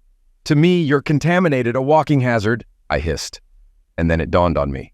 You've been attempting to sell yourself, I remarked. She lowered her head shyly, tears dripping onto the table as she nodded. How do I appear? No takers, she questioned. I studied her closely before replying. Oh, how might he have fallen? Perhaps I should depart. Perhaps I should simply fade away and perish in some alley, Daisy cried. No one desires me anyhow. I watched her sobbing at the kitchen table, feeling a mix of anger and pity. Despite my strong hatred for her, seeing her like this after all these years was jarring. And then there was Bruce, the dirtbag who had taken her from me to mistreat her. My contempt for him was growing. Raised never to use violence against women, I struggled with conflicting emotions. Taking a reluctant breath, I suggested we eat first. Daisy agreed, expressing her hunger. I prepared scrambled eggs and bacon, recalling how Daisy used to make them. Her eyes lit up when I served her, grateful for the cheese on the eggs. As she ate voraciously, I couldn't help but feel a pang of sympathy. When she finished, she thanked me for the meal and praised my cooking. She declined more food, but asked for another cup of coffee. Sure, I replied, taking her cup. When I returned, she sipped her coffee and seemed to feel better. A little. The food helped, she admitted. Good. A shower might help more, I suggested bluntly. No offense, but you stink. Daisy's face fell. I'm sorry, can I use your shower, please? You know where it is, I said. Towels are where they always are. My robe will be on the door. Don't put it back on after your shower. You can use the washer and dryer for your clothes. As she disappeared into the bathroom, I grumbled about cleaning. Then I washed dishes, went upstairs to get ready, reflecting on Daisy's departure with Bruce, the betrayal that devastated me. Counseling helped, and I poured my feelings into writing, eventually publishing a book about my experience, bringing some closure. Another factor in maintaining my sanity was my involvement in martial arts. Initially, 2 senseis urged me to quit due to my intensity during sparring. However, I found guidance from a retired Marine at the community center. Unlike others, he remained composed during our sessions, teaching me to channel my emotions into controlled strikes rather than letting them dictate my actions. It was a challenging skill to master, as evidenced by the bruises I accumulated. Meeting Daisy again took me by surprise, especially seeing her health decline. I wondered if she was sick. Oddly, my anger shifted toward Bruce. Even though I initially wanted to push Daisy away, I hesitated. What if something happened to her? Could I handle the aftermath? The idea of worsening my emotional state and facing potential legal issues wasn't appealing. I decided to get another perspective and called my mom. Morning, Mike, she greeted cheerfully. What's on your mind? Skipping the usual chit-chat, I blurted out, Guess who showed up this morning? Now you've got me curious. Who? She asked. Daisy, I confessed. I heard her sigh. What's the deal? What does she want? She probed. I recounted Daisy's situation and what she told me. Mom, she looks awful. My gut says I should kick her out. But you'd regret it if something happened to her, Mom predicted, echoing my worry. Yeah, you're probably right. Plus, she treated Bruce terribly, I added. I know she hurt you deeply, Mom acknowledged. But maybe hearing her out is the wise move. How about I come over later? Knowing Mom's talent for unraveling things, I agreed. Sounds good, Mom. Your input would be invaluable. Let me handle it for now, and I'll see you soon. Thanks, Mom. I really appreciate it, I expressed gratefully. We wrapped up our chat, and I tended to my chores. Slipping into my usual summer gear of a tee and jeans, I went downstairs. Daisy had already started laundry, wearing my old robe and slippers as she waited for me in the living room. I didn't bother to check if she had anything on underneath. The robe was tightly tied, showing dark stains on her legs. Though she smelled better, she didn't look any better. Want a coffee refill? I offered. Yes, please, she accepted, Pouring another cup, I joined her. As she sipped, her shaky hands caught my eye. "Thanks," she mumbled. "I'll leave once my clothes are done," she added. "No hurry," I assured her. "I do have some questions, if you don't mind," I continued. "Sure," Daisy agreed. "Bruce faced malpractice claims. Weren't doctors like him insured?" I asked. "They were, but it turned into a class action. Even though most claims were baseless, the insurance refused coverage due to many judgments against him," Daisy clarified. "Some claims were proven true?" I probed. "The unproven ones were dismissed due to lack of evidence," she explained. "But the damage was done. We lost our jobs and licenses."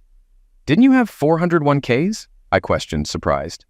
"Yes, we did. We lived off them for a year, paying hefty penalties. But we lost everything," Daisy lamented. "What's Bruce doing now?" I chuckled, recalling his earlier dreams. "He works as a parking attendant, making about $16 an hour," she revealed. "And your plans?" I redirected. "I thought about office work in the medical field.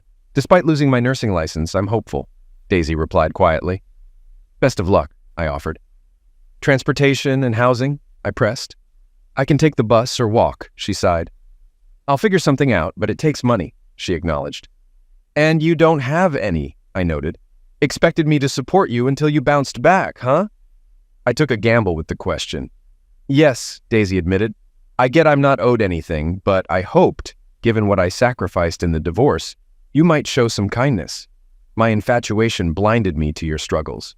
Now I see assuming was a mistake." "You're right. I don't owe you," I affirmed. She seemed defeated, but I sighed and added, "But I'm not heartless. You clearly need help. My mom's on her way. She wants to talk before I decide." "Of course," Daisy replied, visibly relieved. "Your mom's always meant a lot to me, and she adored you," I noted. Then, unexpectedly, she said, "Despite it all, Mom still cared for you." "Cared?" Daisy asked, surprised. "Yes, so you need to be brutally honest with her, understand?" "I do, and I promise honesty," Daisy assured. "And Mike?" "What?" I asked. "Thank you genuinely for everything," Daisy expressed. "Hold off on the thanks," I cautioned. Just then, the doorbell rang. I peeked through the peephole, seeing my mom, so I greeted her with a hug as I let her in. "Daisy, goodness, has it really been 10 years?" my mom exclaimed, spotting Daisy in my old robe. Both women hugged and exchanged kisses. "It's nice to see you again, Lorraine," Daisy replied. "Mike, dear, why don't you give us some girl time?" my mom suggested. Knowing she wanted privacy, I headed to my home office, closing the door. I surfed the web, looking into the malpractice lawsuit against Dr. Bruce Williams. After some searching, I stumbled upon troubling information.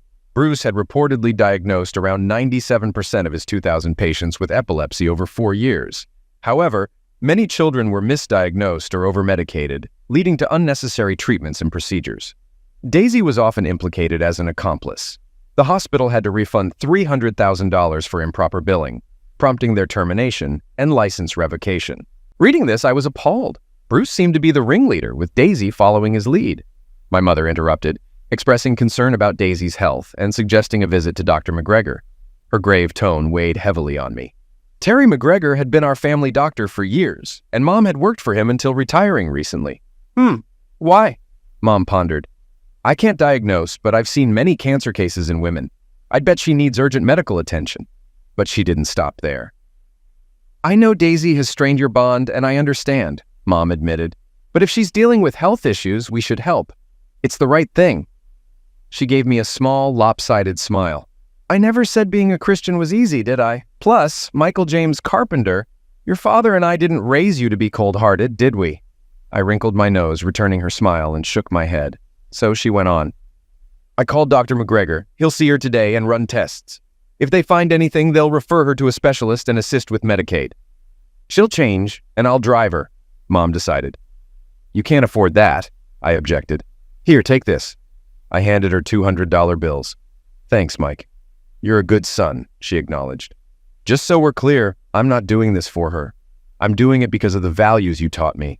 That doesn't mean I forgive her or take her back," I asserted firmly. "Got it," Mom replied quietly. An awkward silence hung in the air. "Did she mention that idiot Bruce assaulted her?" I finally asked. "Yes, she did," Mom confirmed, her face neutral, her voice steady. I nodded briskly. "That scoundrel needs consequences," I thought. Another tense silence followed. "Keep me updated," I instructed. "I will," Mom assured. kissing my forehead before leaving. Exiting my office, I saw Daisy in a different outfit, still worn but clean. "Thanks for breakfast," she murmured timidly. "You're welcome," I replied stiffly. After they left, I locked up and grabbed more coffee, researching Wisconsin's laws on spousal misuse. Sadly, I found the time limit for prosecution was discouraging. Unsure of when Bruce attacked Daisy, I doubted the authorities could act. Feeling frustrated, I briefly considered taking matters into my own hands. To clear my head, I changed and rode my stationary bike, pushing myself through a tough workout. Over the years, I had gone from unfit to fit, sticking to a regular exercise routine. Afterward, feeling refreshed, I showered, dressed, and had a light lunch while catching up on the news. By the time I listened to Mom's message, it was mid-afternoon. "Was wondering where you guys were," I said as I answered the phone. "Just finished with Dr. McGregor," Mom replied wearily. Judging by her tone, Daisy wasn't nearby. "Any updates?" I asked. "McGregor's concerned about Daisy. Test results suggest cervical cancer. He's arranged an appointment with an oncologist for Friday. She's applied for Medicaid and emergency aid. McGregor also suspects physical misuse," Mom disclosed. "We're aware," I acknowledged. "She mentioned not eating," Mom continued, her concern evident. "But McGregor thinks it's more severe, lacking essential nutrients." Seeing her worry, I nodded. "It's late. I'll take her for a meal, grab essentials and her suitcase." "She should stay with me. We need to talk," Mom suggested. "Sounds like a plan," I agreed. "Keep me posted. Love you," Mom said. "Love you too," I replied. About 3 hours later, they were on their way. We settled in the study while Daisy packed. "Sorry for the delay," Mom began. "No worries," I said. "What's the plan?" "Caring for Daisy till her appointment. She still cares for you, wanted you to know," Mom explained. "No reconciliation. Not after her lies and infidelity," I said firmly. "Understood," Mom replied. "She thinks she can win you back," Mom revealed. "Out of the question," I asserted. "Besides, I've changed." "I miss the old you," Mom admitted. "Can you join us for dinner on Friday?" she asked. "I'll make lasagna." "Absolutely," I agreed. "Your lasagna always brings a smile." We hugged and returned to the front room where Daisy was waiting with her suitcase. "I'll stay with your mom if that's okay," she said weakly. "That's up to her," I replied, noticing my mom's expression. "Thanks for breakfast and for listening," Daisy said tearfully. "You're welcome," I nodded. "Don't forget about dinner on Friday," my mom reminded unnecessarily. "I'll be there, I promise," I assured her. Over the next 2 days, I kept busy with work and household chores. With school out for summer, I had to tackle curriculum planning and home maintenance. I trusted my mom to take care of Daisy, knowing her resourcefulness in navigating challenges. Finally, Friday arrived. After a shower, I picked up wine and headed to my mom's for lasagna. Arriving at 6:15, Daisy greeted me and led me inside. Mom was busy in the kitchen, and Daisy appeared on the verge of tears. I thanked Daisy as I entered the kitchen, and Mom's face lit up at the sight of the wine. We sat down to enjoy the meal, though Daisy seemed visibly distressed. "How did things go today?" I finally inquired. "We managed to get Daisy's application approved," Mom reported. "Thank goodness for this newfangled internet system. I wish they'd had it when I retired." Observing her forced optimism, I sought reassurance. "So Daisy's medical costs will be covered?" "Yes, and she'll get a monthly allowance from the state. Since she'll be living here, she won't need much," Mom confirmed. "They're pursuing child support, but it's like squeezing blood from a turnip," I muttered grimly. "That's good," I replied. "And the oncologist?" Daisy's expression darkened, signaling ominous news. "They found stage 4 cervical cancer," Mom disclosed. "It's spreading rapidly throughout her body." "Can it be treated?" I asked, grappling with mixed emotions. "Maybe," Mom responded cautiously. With Daisy's consent, she continued. "Survival odds are less than 20%. Treatment's an option, but no guarantees," Mom explained. "Doctors think it started about 4 years ago," Daisy admitted tearfully. "If caught earlier, my chances would have been over 90%. "That's terrible. Bruce didn't notice anything?" I probed. "No, he never mentioned it," Daisy explained. "I noticed some changes, but I didn't want to worry him." "What kind of changes?" I asked delicately. "Closeness became painful," Daisy confessed. "We stopped altogether for a while." Redirecting the conversation, I said, "New medications might help," as Mom added. "They could improve her odds by 10 or 15%. "What's your plan?" I asked Daisy. "Fight. I'm not ready to give up," she declared. And how long will treatment last? I questioned Mom. Up to a year, maybe longer, she replied. Will Daisy stay here? I pressed. I think it's best. I'll care for her, Mom assured. Reluctantly, I agreed. I suppose that makes sense. Can you handle this? Mom asked. I glanced at Daisy, recalling our history. Memories flooded back of her callous actions with Bruce. Daisy noticed my change in demeanor.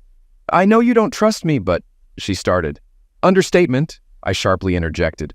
If you injure my mother or cause trouble, I'll kick you out, cancer or not, understand? Yes, Daisy replied quietly, tears welling. Mom intervened, suggesting dessert. I can help, I offered, but Mom declined. You two could use some time alone, she said, leaving. Daisy wiped her face. I started reading your book, she said. I was that terrible. I have footage from that night, I revealed. Would you like to see it? Daisy declined, stunned.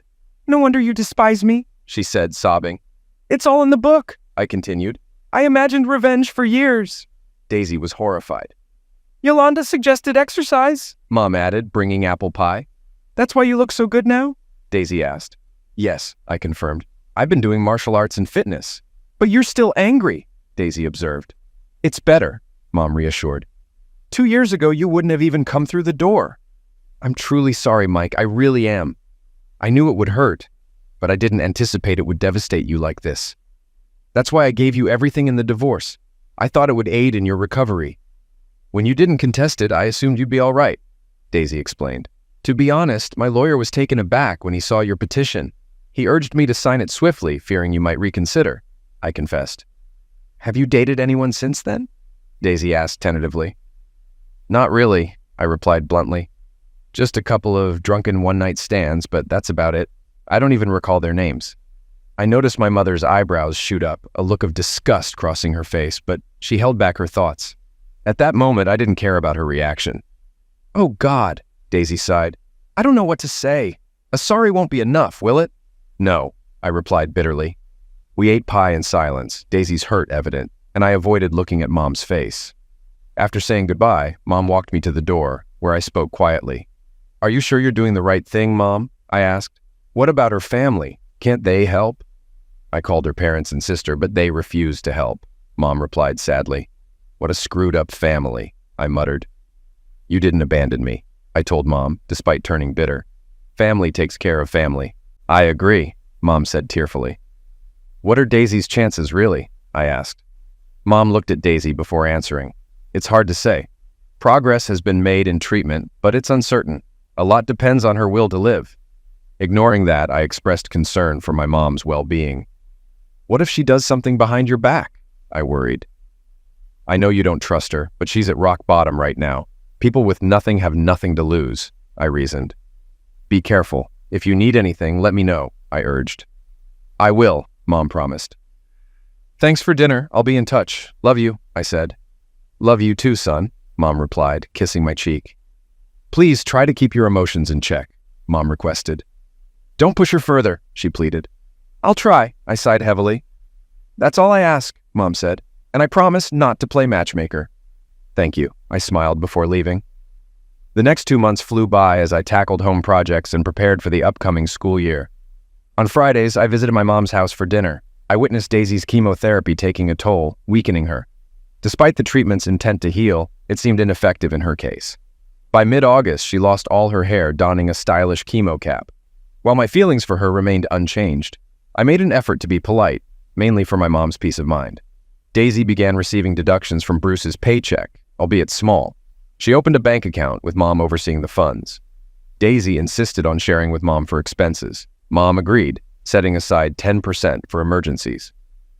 On the eve of the new school year, I arrived at Mom's house to find an unfamiliar car parked outside. The sight of Bruce triggered an unsettling feeling. Mom and Daisy seemed apprehensive. Bruce appeared disheveled, a stark contrast to his former self. The restrained part of my mind reacted with restrained aggression, observing Bruce's decline. He lacked his previous commanding presence, appearing unkempt in dirty jeans and a shirt. Well, look who it is, the arrogant teacher, Bruce sneered arrogantly. My animosity towards him had peaked. Though I'd never been in a physical altercation before, my martial arts training had taught me to avoid fights whenever possible. Even if you emerge victorious, the repercussions can linger for a lifetime. What's your business here, Bruce? I asked icily. I want the money that woman took from me, he growled. Took? I thought the court mandated a portion of your income for alimony. I stated evenly, though my gaze probably conveyed my disdain. It's all the same. They seized my funds and now I'm facing eviction because I can't pay rent, Bruce hissed. Thanks to her, you had the money to travel here from Milwaukee, I pointed out.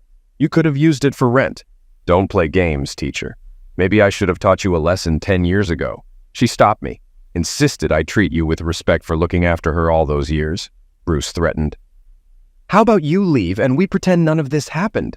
I suggested cautiously, raising my hands in an attempt to diffuse the situation that could lead to a violent confrontation, leaving me with bruises and a few well-timed counterattacks.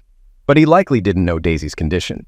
She was ill, battling cancer, and she needed support. Cancer, huh? Is that another one of her lies? Bruce scoffed, placing his soda and sandwich aside before producing a revolver from behind him. Funny, I happen to have the cure for that, he taunted, aiming the weapon at Daisy. Bruce, please, my mom pleaded, gesturing towards her phone on the table. The emergency operator likely heard our entire exchange. Please, I've already called the police. They're on their way.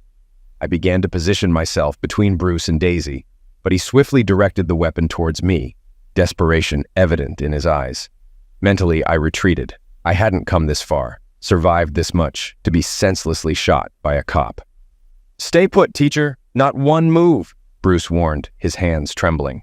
In that instant, we spotted flashing red and blue lights outside the front windows and heard a voice over the intercom. Mr. Williams, this is the police. The house is surrounded. We're aware you're armed. Drop your weapon and come out with your hands up, the officer instructed. You should listen, I warned Bruce, who stared wide-eyed. How did they know about my weapon? Bruce inquired. I informed them I saw it tucked in your waistband, Mom disclosed. And Mike's right. Follow their orders. This is your final chance, Mr. Williams. Surrender the weapon and exit the premises, the officer commanded through the speaker. Glancing at us, Bruce seemed to grow increasingly uneasy. Our eyes met briefly and I noticed his resolve waver.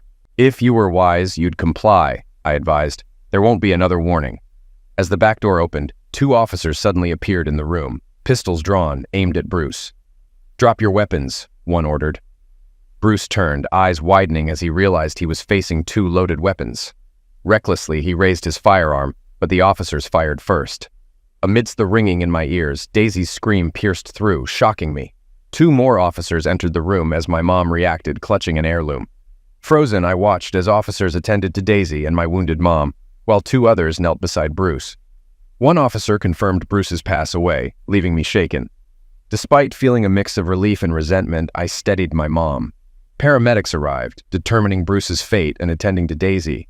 I offered to accompany my mom to the hospital. At the crime scene, detectives took our statements and advised us to leave. They assured us of securing the house and provided a cleaning service recommendation. Driving to the hospital, my mind spun with conflicting emotions. At the hospital, we navigated bureaucracy, eventually settling in the waiting area for Daisy's surgery. Finally, the doors parted and a doctor approached us. Mrs. Carpenter? He inquired. Yes, that's me, Mom confirmed. How's Daisy? Miss Williams is stable and improving. I anticipate she'll pull through the fire shot wound. Fortunately, the bullet passed through without hitting any critical organs. She's fortunate, the doctor informed. Just a tad to the left, and it could have been fatal. Thank the Lord, Mom breathed a sigh of relief. She's lost considerable blood, and her compromised state due to cancer and chemotherapy isn't in her favor. However, we've detected something else and informed her oncologist, the doctor disclosed. Oh, what's that? Mom inquired.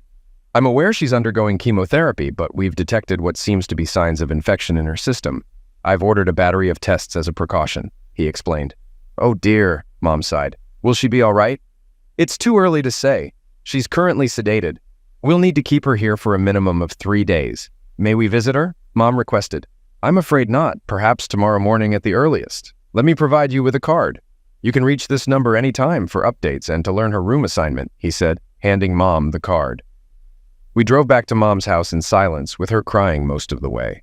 My thoughts were consumed by the surreal situation. Daisy, whom I once harbored dark fantasies about, now fighting for her life in the hospital. Despite feeling a pang of remorse, I pushed the thoughts aside. Arriving home, I noticed the crime scene tape discarded in the trash and a note from the detective declaring the scene cleared. Mom wasted no time in cleaning up while I disposed of the chair Daisy had been shot in. Upon my return, I found Mom on her knees, tears mixing with the blood as she scrubbed the floor. Offering help, she declined, determined to manage alone. I suggested she stay at my place, but she insisted on staying. Respecting her decision, I resolved to stay with her. Despite her protestations, I offered to cook dinner before we turned in. Sharing a knowing look, we agreed a glass of wine would be a fitting end to a tumultuous day. As she resumed cleaning, her movements became more frantic. Concerned about potential nightmares, we found solace in a glass of wine or sheer exhaustion, sleeping deeply until morning. We moved through the house quietly until the phone interrupted our somber atmosphere around 10 o'clock. I retreated to the kitchen to give her privacy, and when she joined me minutes later, she relayed Daisy's condition, serious but stable, undergoing tests with an expected return to her room by mid-afternoon. Lost in thought, I barely registered any emotions. She interrupted my introspection, requesting a ride to the hospital at 2:30. I agreed, departing early to handle errands before meeting her at her house and proceeding to the hospital. After purchasing gifts for Daisy, including her favorite flowers and a book, Mom teased me playfully at the register, prompting me to defensively brush off any deeper sentiment. But her words lingered, reminding me that feelings, even complex ones, were valid. Afterward, we headed to Daisy's room. Though awake, she appeared drained. Mom planted a kiss on her cheek and passed her the purchased card. Her eyes sparkled when she noticed the flowers. "My favorites! You remembered?" she exclaimed, surprised. Her voice, though weak, held a pleasant tone. "Yes," I responded, extending the novel. "If I recall correctly, you were reading it when you left with Bruce," I added, my voice devoid of emotion, though a slight pang hit my gut. "Yes, I did read it, but never got to finish. Thank you," she murmured softly, not meeting my gaze as she thumbed through the paperback. "Any updates?" Mom inquired. "Not yet," Daisy answered, shaking her head. She closed the book but held onto it tightly, as if it were a cherished possession. Nestling into it like a teddy bear, she added, "They said I probably won't hear anything for at least a day." "That's okay," Mom agreed. Then the nurse chimed in. "How are you feeling?" "Terrible," Daisy groaned.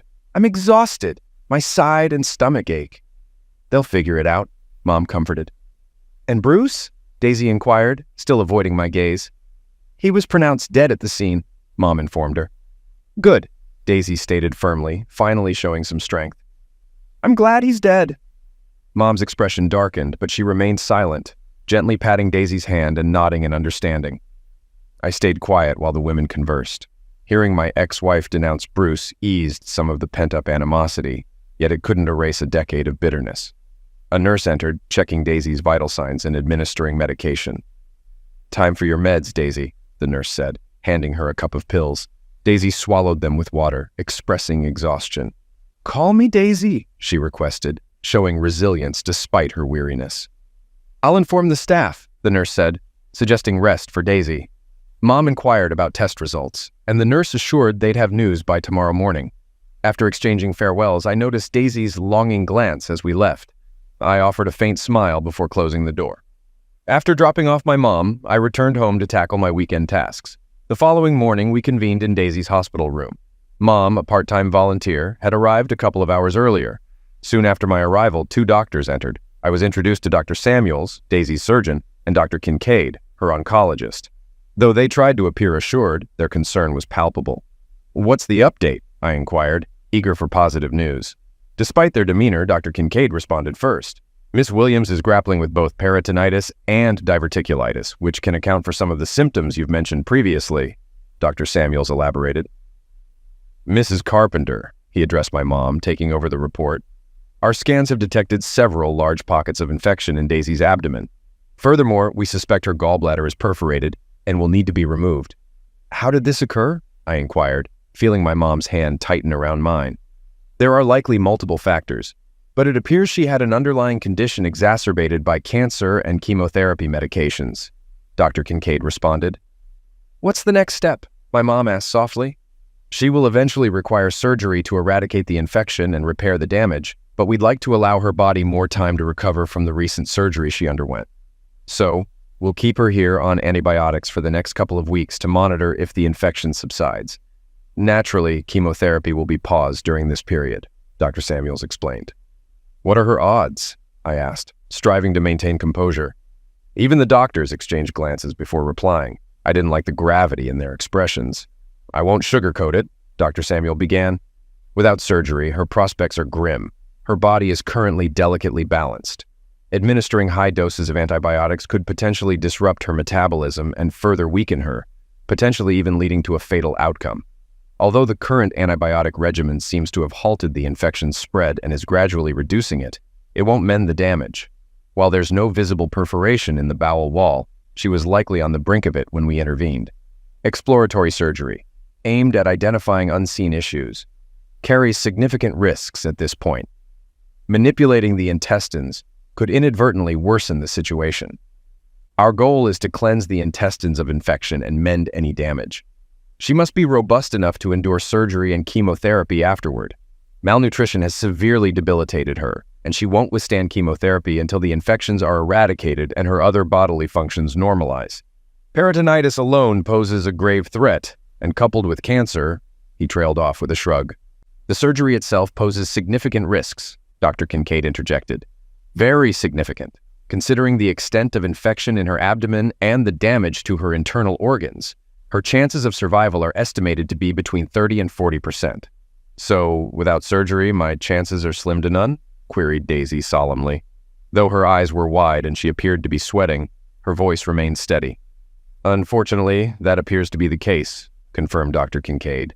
However, once you recover from the surgery, you should be able to proceed with chemotherapy without complications.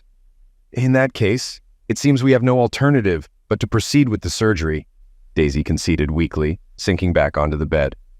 Very well, we'll organize everything accordingly, declared Dr. Samuel. With their departure, Daisy broke into tears. Her mother embraced her, offering solace. Don't fret, Daisy. You have the finest medical team in the hospital on your side. Everything will work out, she reassured Daisy amid her sobs. I had much to contend with, and this wasn't the place for it. It was odd. Not long ago, I might have welcomed news of Daisy's demise, but now my emotions were in turmoil. I have to head out. School starts tomorrow, but I'll check in on you from time to time, I offered. Yeah, I'd appreciate that, Mike, Daisy exclaimed. Mom smiled at me. We left the room, and I walked her to her car, waving as she drove away. Over the next 2 weeks, I kept my promise, visiting Daisy several times. We discussed various topics, from my teaching and students to her failed marriage with Bruce, and our own failed marriage. We also delved into our emotions and the events that led us here. During one visit, I brought up her family. I'm curious, I began. What about? Daisy asked. What's the deal with your family? Why do they dislike you so much? Mom reached out to them, but they want nothing to do with you. Remember when I mentioned they disowned me after the lawsuit? Daisy recalled. Yes, I remember, I replied. What I didn't tell you is they knew about Bruce from the start. They agreed to keep you in the dark, and in return, Bruce promised to support them in retirement. He even offered to buy them cruise tickets. And you and your sister knew about this? I asked, feeling anger rising. Daisy looked down in shame. Yes, she whispered before meeting my gaze again. It was another betrayal, I know, and I'm deeply sorry. So your family used you and Bruce just like you used me, I observed, my tone icy. She looked miserable. I tempered my emotions. If you don't want the answer, don't ask the question. Mostly, Daisy admitted sorrowfully. Things went downhill after the lawsuit, and my family wanted nothing to do with me. That explains their treatment of me after you left, I remarked. It also sheds light on why you thought it was acceptable to use me while waiting for Bruce. Everyone seemed to have the upper hand except me, reinforcing my belief that reconciliation with Daisy was unlikely given all that had transpired. Daisy seemed to share this sentiment, showing no initiative to revive what we once had. However, as we reconciled, I glimpsed the woman I fell in love with, sparking hope. Surprisingly, my animosity towards her and Bruce lessened after his demise, although I still wished for his just punishment beyond this life. Mr. Smith granted me the day off for Daisy's surgery, arranging for a substitute teacher.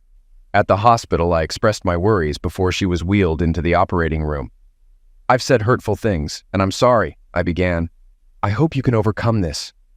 Daisy's weak smile surprised me. Thank you, Mike. I accept your apology. I'm sorry for what I've done to you, she confessed. I love you, and you've endured more than you should have. Promise me something, she implored. What? I inquired. Find someone you love no matter what, she sincerely urged.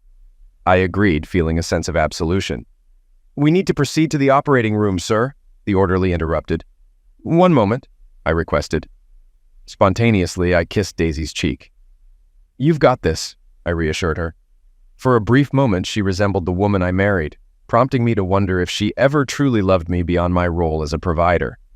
I rose, feeling a bit lightheaded as the orderly guided her gurney out of the room. That was kind of you, Mike, Mom murmured softly as we followed into the operating room. After she was wheeled inside, we settled in the waiting area. Hours passed while the surgery progressed. Attempting to focus on the TV proved futile. My thoughts remained fixated on the tumultuous events of the past decade. Mom crocheted quietly while I paced, drowning myself in one cup of machine-made coffee after another, trapped in a relentless cycle of memories. 6 hours later, Dr. Samuels emerged from the operating room with a troubling expression. He motioned for us to join him in a nearby room, where he sat across from us, visibly weary. I braced for bad news, fearing he might break down in tears. Mom's grip on my hand was so tight it made my fingers ache, and I anticipated his words before he uttered them. I'm deeply sorry, Mrs. Carpenter. Mr. Carpenter, we did everything within our power for Daisy. However, the level of infection and damage to her internal organs was too severe, he conveyed with sorrow. Her body ceased functioning. She had signed a DNR and a form consenting to donate her body to cancer research. Despite our ethical efforts, once her heart stopped, we were unable to revive her. Please accept my condolences for your loss. Instantly, tears streamed down Mom's face, and though I felt a tear welling up in my eye, I refused to let it fall. I embraced my mother as she wept, nodding in acknowledgement to the doctor. Thank you for all your efforts, I expressed to him. We exchanged a handshake, and I noticed a tear escaping from his eye. Once Mom had composed herself, we walked back to Daisy's room in a daze. We packed our belongings in silence, knowing words were unnecessary. In the bedside table drawer, I discovered a small envelope labeled Mike in Daisy's handwriting. I opened it and unfolded the letter inside. Mike, the letter commenced. You will only read this if I do not survive. Thank you for being there for me, especially in these last weeks. You owe me nothing, but you and your mother stood by me when others deserted me. I realize what I did to you a decade ago was inexcusable, and I deeply regret causing you pain. Despite everything, a part of me still loves you, and I'm sorry for the turmoil my involvement with Bruce has caused me. I understand that you will never feel the same toward me, and I respect that. My hope is that my passing will bring you peace at last. With love, Daisy. The note left me trembling, tears streaming down my face as I showed it to my mom. It unleashed a torrent of emotions we shared, crying and holding each other, the first time I'd wept since my father's passing 6 years ago. Packing Daisy's belongings, I realized a profound change within me. A decade of anger and bitterness evaporated, replaced by an unexpected calmness. Her passaway seemed to break down walls of resentment, offering me a way out of the dark maze I'd been trapped in. Strangely, her passing brought healing. After leaving the hospital in a daze, we settled Daisy's things at my mom's house, sharing a somber dinner. Later, she handed me a photo of Daisy, smiling in her mother's chair during chemotherapy, a memento to cherish. Asking about contacting Daisy's family, my mom offered to call, but I declined, recalling a previous difficult conversation. Instead, I promised to make the call once home, taking the number she provided. Calling Daisy's father, Fred, I was met with hostility, leaving me puzzled by his animosity, considering their refusal of support and retirement cruise.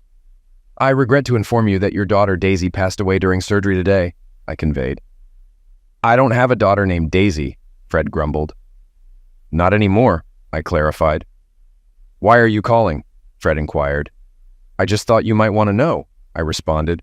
What do you want from me? Fred questioned. Are you expecting us to request her body or something? I countered. No, she donated her body to cancer research, I disclosed, barely containing my frustration. Well, at least her life served a purpose, he growled. Don't call here again. I heard him curse before terminating the call. Although I felt the urge to call back and vent my anger, I realized it would be futile. With a sigh, I dialed my principal's number and informed him of the news. I'm sorry to hear that, Mike, he sympathized. How are you holding up? I'm managing, I replied. But I'll be okay. Say, why don't you take the remainder of the week off and I'll mark it as paid parental leave. I'll arrange for substitute. Thank you, I really appreciate it, I expressed.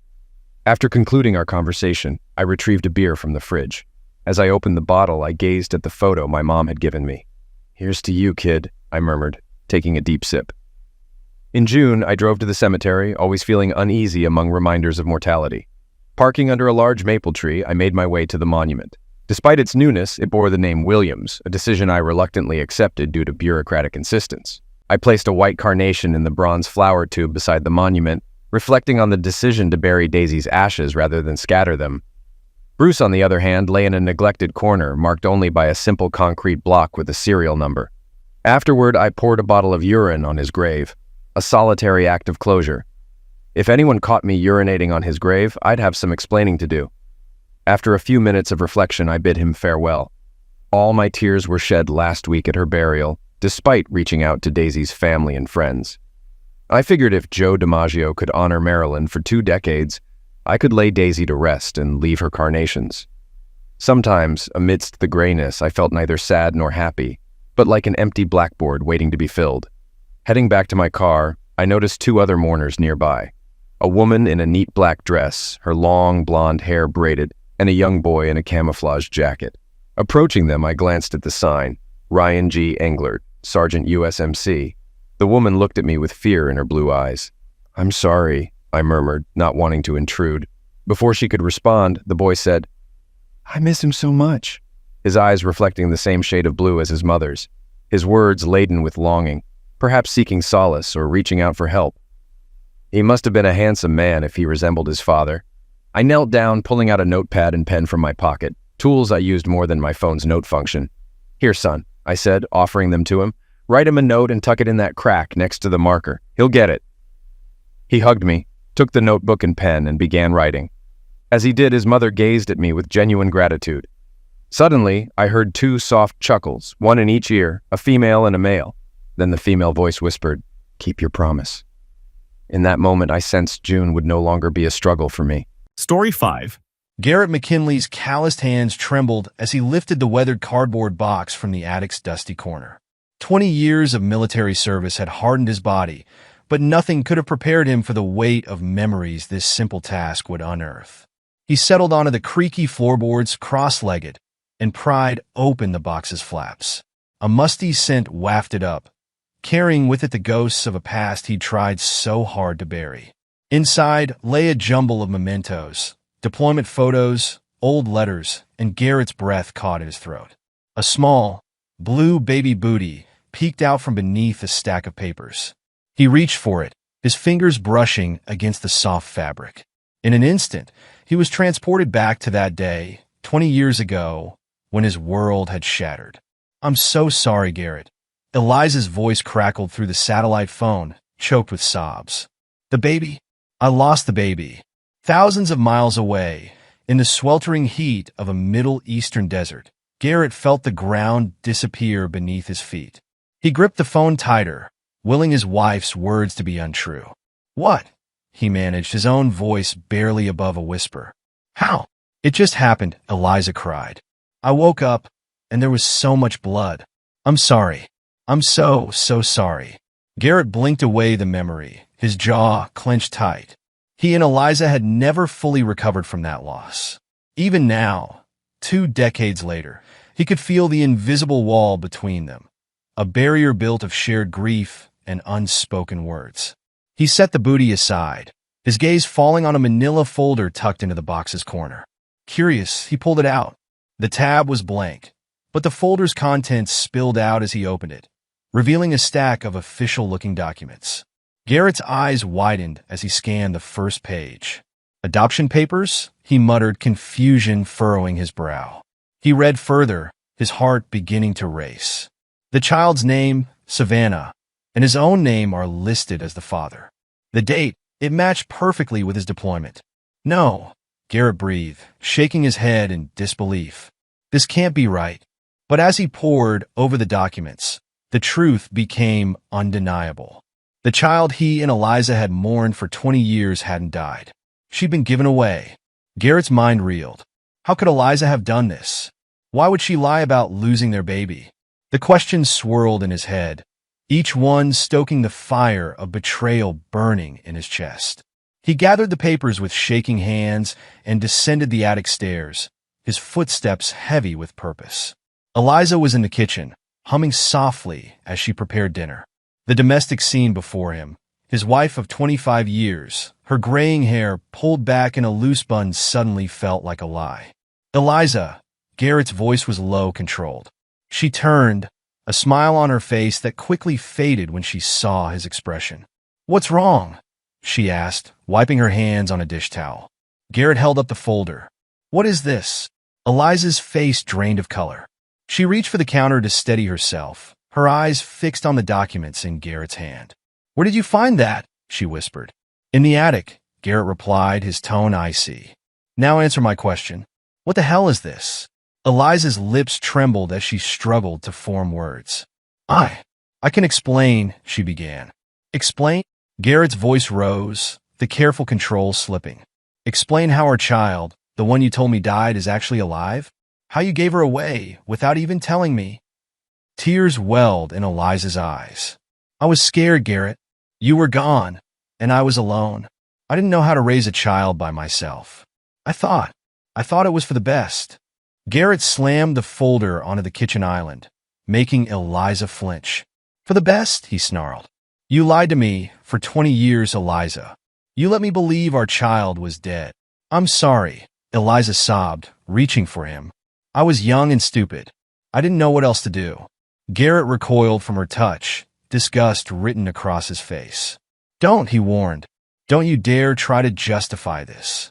He turned away, running a hand through his salt and pepper hair. The magnitude of Eliza's betrayal was overwhelming. Every memory of their life together now felt tainted, poisoned by this monumental lie. "What's her name?" Garrett asked suddenly, his back still to Eliza. What?" He spun around, eyes blazing. "Our daughter. What's her name?"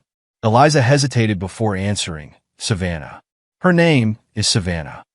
Garrett nodded slowly, the name settling into his heart like a physical weight. "Savannah," he repeated softly. Then, with renewed anger, "Where is she now?" "I don't know," Eliza admitted, wringing her hands. "The adoption was closed. I haven't tried to find her." The admission hit Garrett like a punch to the gut. Not only had Eliza given their child away, but she'd never even attempted to locate her. He'd spent 20 years mourning a ghost while his daughter had been out there, living and breathing, completely unaware of his existence. "Get out," Garrett growled, his voice dangerously low. Eliza's eyes widened in shock. "What?" "I said get out," Garrett roared, causing Eliza to stumble backward. "I can't even look at you right now. Just go." Tears streaming down her face, Eliza grabbed her purse and fled the house. The slam of the front door echoed through the suddenly empty home, leaving Garrett alone with the weight of his newfound knowledge. He sank into a kitchen chair, his head in his hands. The logical part of his brain knew he needed more information, but emotion was winning out. Rage, betrayal, and a deep, aching loss warred within him. After what felt like hours, Garrett lifted his head. His eyes were dry, his expression set. He knew what he had to do next. The following morning, Garrett sat across from Logan Abrams in a dimly lit office. The private investigator's reputation preceded him. Ex-military, like Garrett, with a knack for uncovering even the most deeply buried secrets. "So, let me get this straight," Logan said, leaning back in his chair. "Your wife told you your child died 20 years ago, but you just found out she was actually given up for adoption?" Garrett nodded grimly. "That's right. I need to know everything, Logan. Where she is, what her life has been like, and why my wife really gave her up." Logan's eyes narrowed. "You think there's more to the story?" "I don't know what to think anymore," Garrett admitted. "But something doesn't add up. Eliza's explanation, it feels incomplete." "All right," Logan said, pulling out a notepad. "I'll need all the information you have. Dates, names, anything that might help track down your daughter and piece together what really happened." Garrett spent the next hour providing Logan with every detail he could remember. As he spoke, he felt a mix of hope and dread. Part of him longed to find Savannah, to see the woman his little girl had become. But another part feared what other secrets might be unearthed in the process. "I'll get started right away," Logan assured him as Garrett prepared to leave.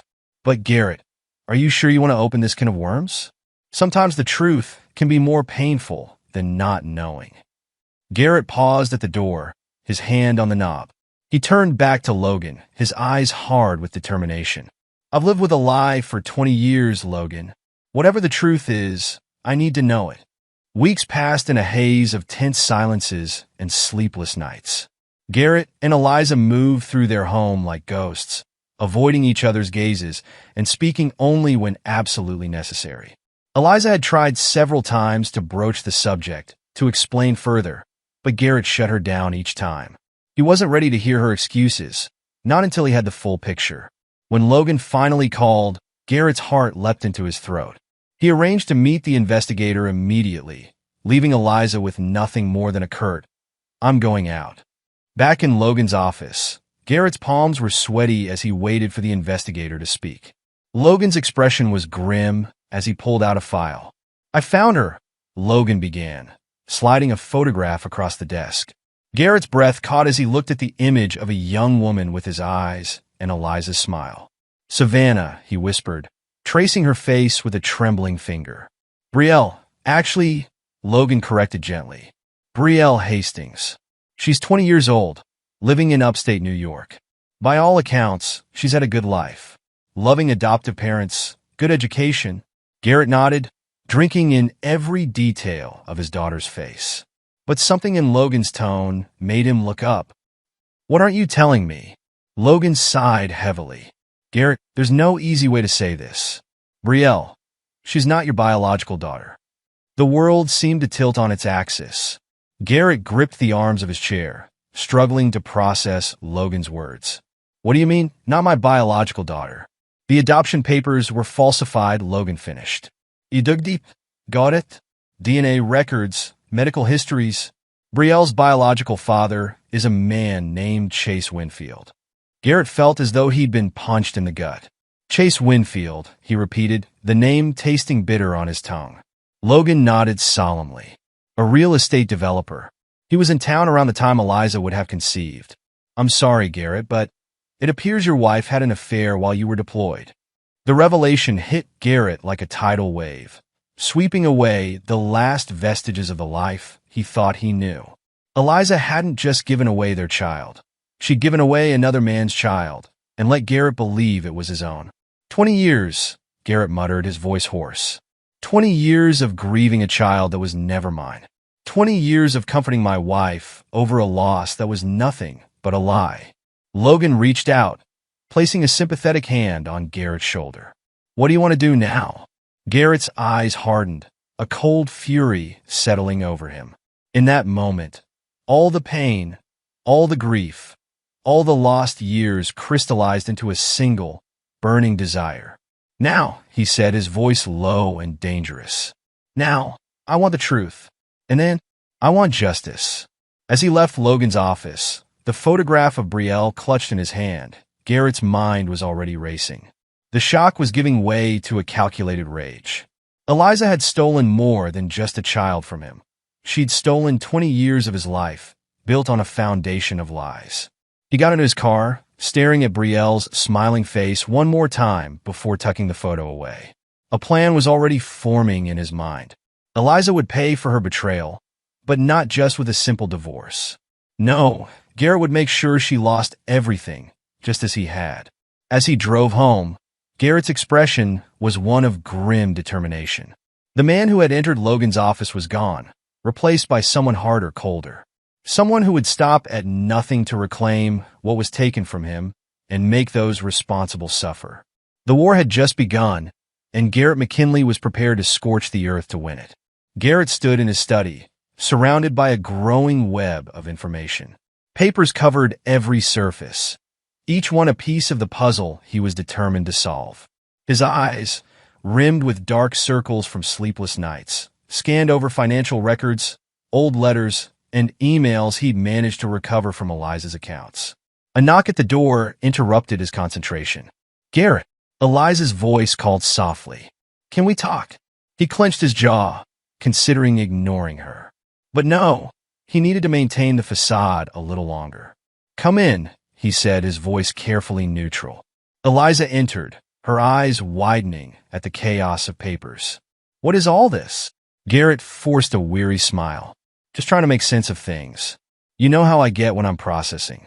She nodded, wringing her hands nervously. "I was hoping we could discuss everything. I know you're angry, and you have every right to be. But I want to explain." "Explain what, exactly?"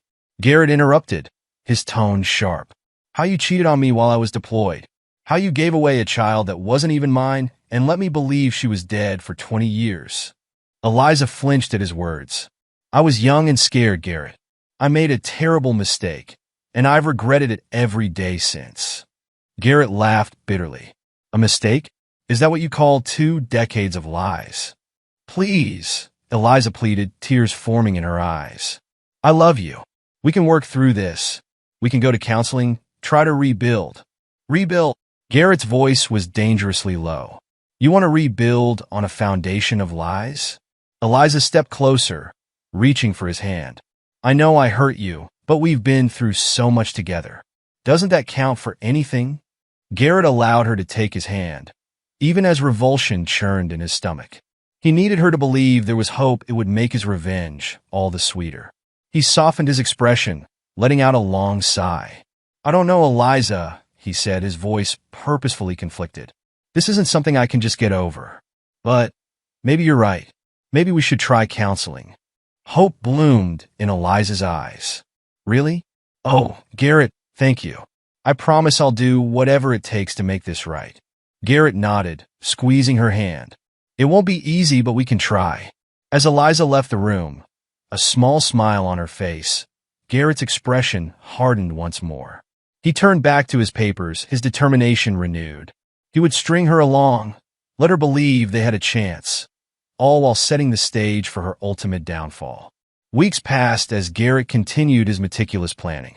He moved their savings into separate accounts, secured their most valuable assets in his name, and began quietly spreading the truth to those closest to them. All the while, he maintained a careful facade of a husband trying to work through a difficult time. One evening, as they prepared for bed, Eliza broached the subject of their estranged daughter. "Have you thought about trying to find her?" she asked hesitantly. Garrett paused, considering his words carefully. "I have," he admitted, "but I'm not sure it's the right thing to do. She has her own life now."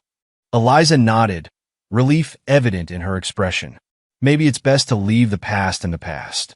Garrett bit back a harsh laugh. If only she knew what he had planned.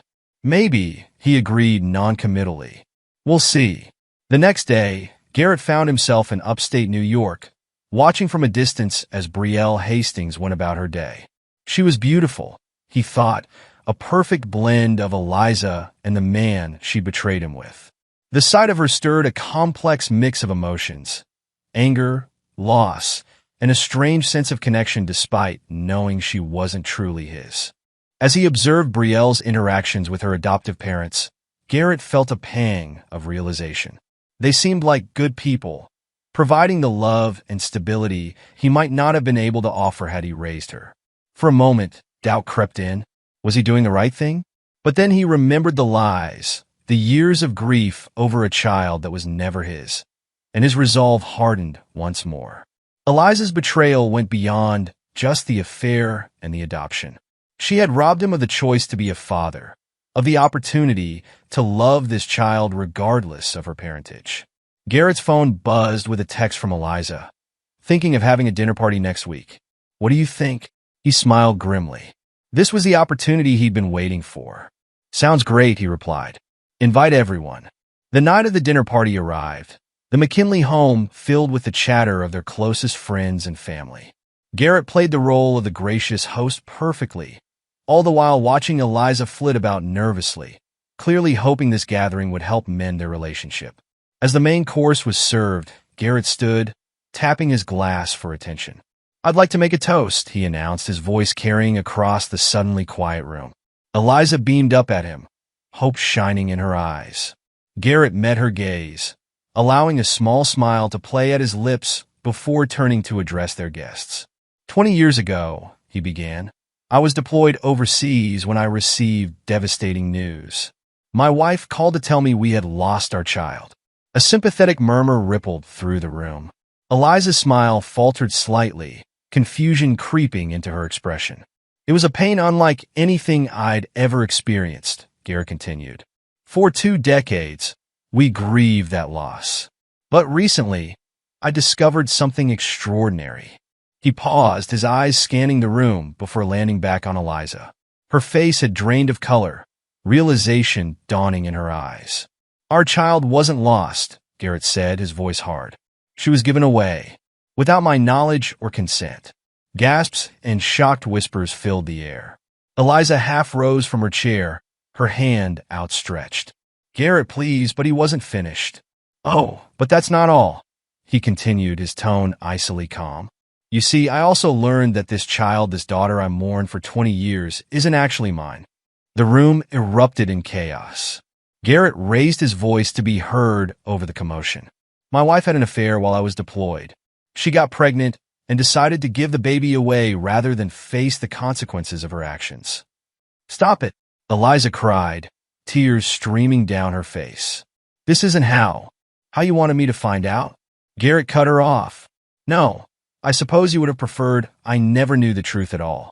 He turned back to their stunned guests. I have proof of everything. The adoption papers, DNA tests, all of it. My wife, soon-to-be ex-wife, has been living a lie for 2 decades, and she's forced me to live it with her. As the full weight of his words settled over the room, chaos erupted. Friends turned to Eliza with looks of disgust and betrayal. Family members shouted questions and accusations. Through it all, Garrett stood calmly, watching as Eliza's world crumbled around her. One voice cut through the din. Is this true, Eliza? It was her sister, Sarah, her face a mask of shock and disappointment. Eliza, sobbing now, could only nod. I'm sorry, she choked out. I'm so sorry. Garrett allowed the scene to unfold for a few more moments before speaking again. I think it's best if everyone leaves now. Eliza and I have some things to discuss. As their guests filed out, many stopping to offer Garrett words of sympathy or shoot Eliza looks of disgust, Garrett felt a grim satisfaction. This was only the beginning of Eliza's reckoning. When the last guest had gone, Garrett turned to face his wife. Eliza stood in the middle of their dining room, looking small and broken. Why? She whispered. Why did you do it like this? Garrett's laugh was cold and humorless. Why? You have the audacity to ask me why? You stole 20 years of my life, Eliza. You let me believe our child was dead while you knew the truth all along. You don't get to ask why. I made a mistake, Eliza pleaded. I was young and scared. Stop, Garrett cut her off. I don't want to hear your excuses. I've heard enough of your lies to last a lifetime.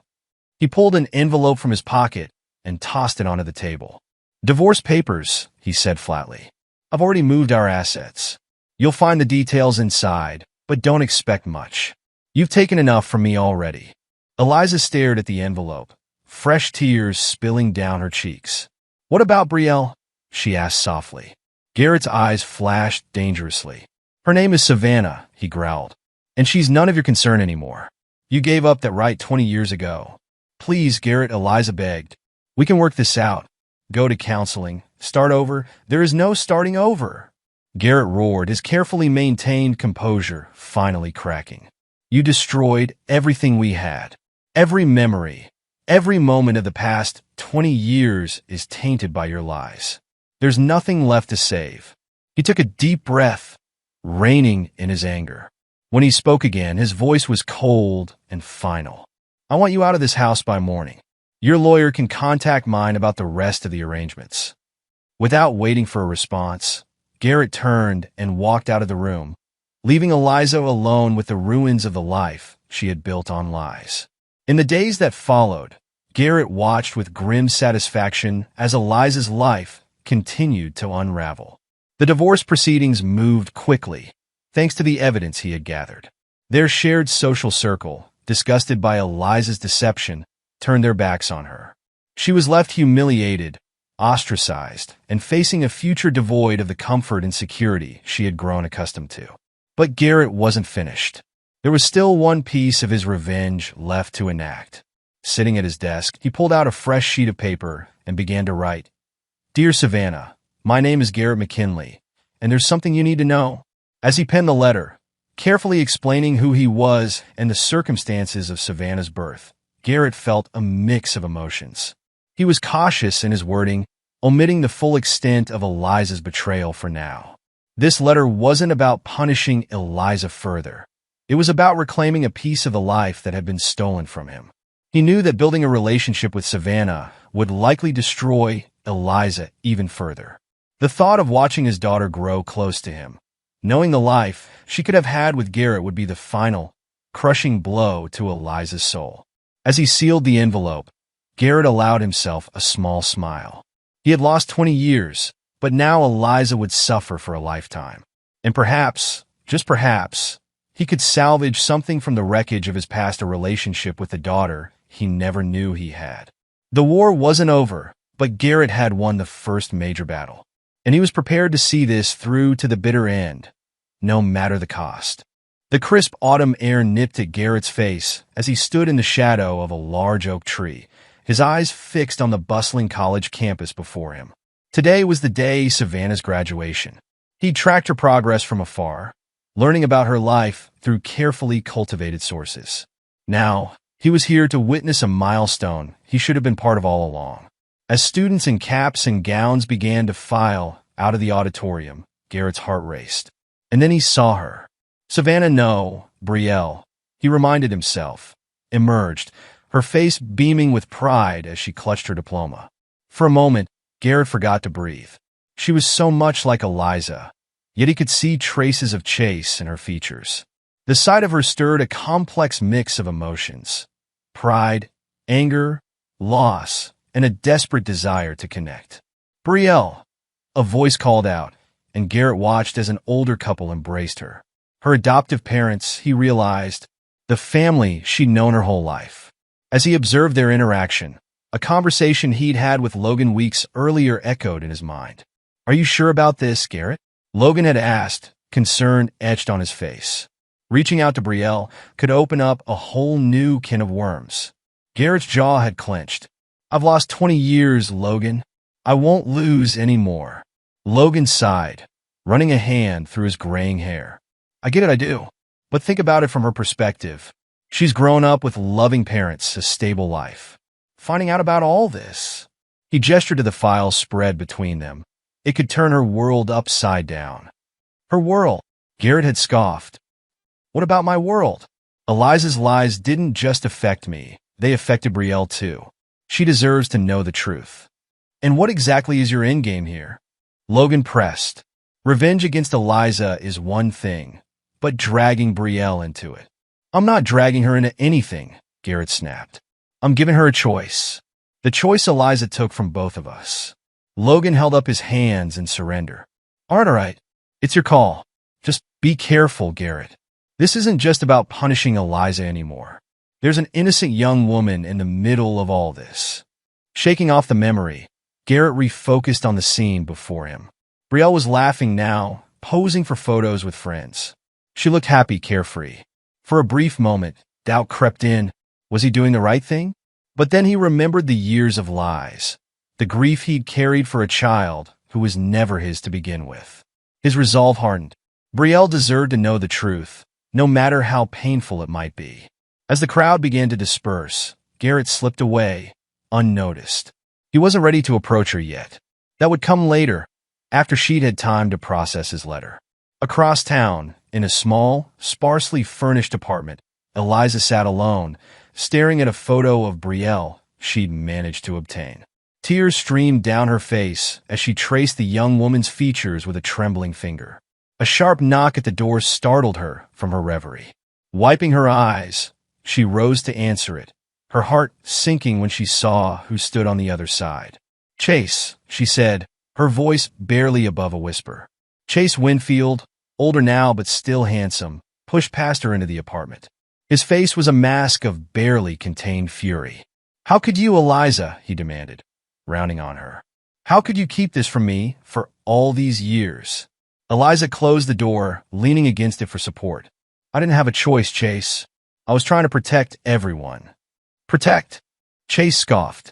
You call this protection? My marriage is in shambles. My reputation is ruined. And I find out I have a daughter I never knew about. How is any of this protection? I'm sorry, Eliza said, fresh tears spilling down her cheeks. I never meant for any of this to happen. I was young and scared. Save it, Chase cut her off. I've heard enough of your excuses. I want to know about her. About Brielle. Eliza's eyes widened in surprise. You know her name? Chase nodded grimly. Garrett made sure I knew everything, right down to where she goes to college. Garrett told you? Eliza gasped. But why would he? Because he's not just content with destroying your life, Eliza. He's out to burn everything to the ground, including me and potentially Brielle. Eliza sank into a chair, her legs suddenly weak. What are we going to do? Chase ran a hand through his hair, frustration evident in every line of his body. I don't know, but we need to figure it out fast. For Brielle's sake, if nothing else.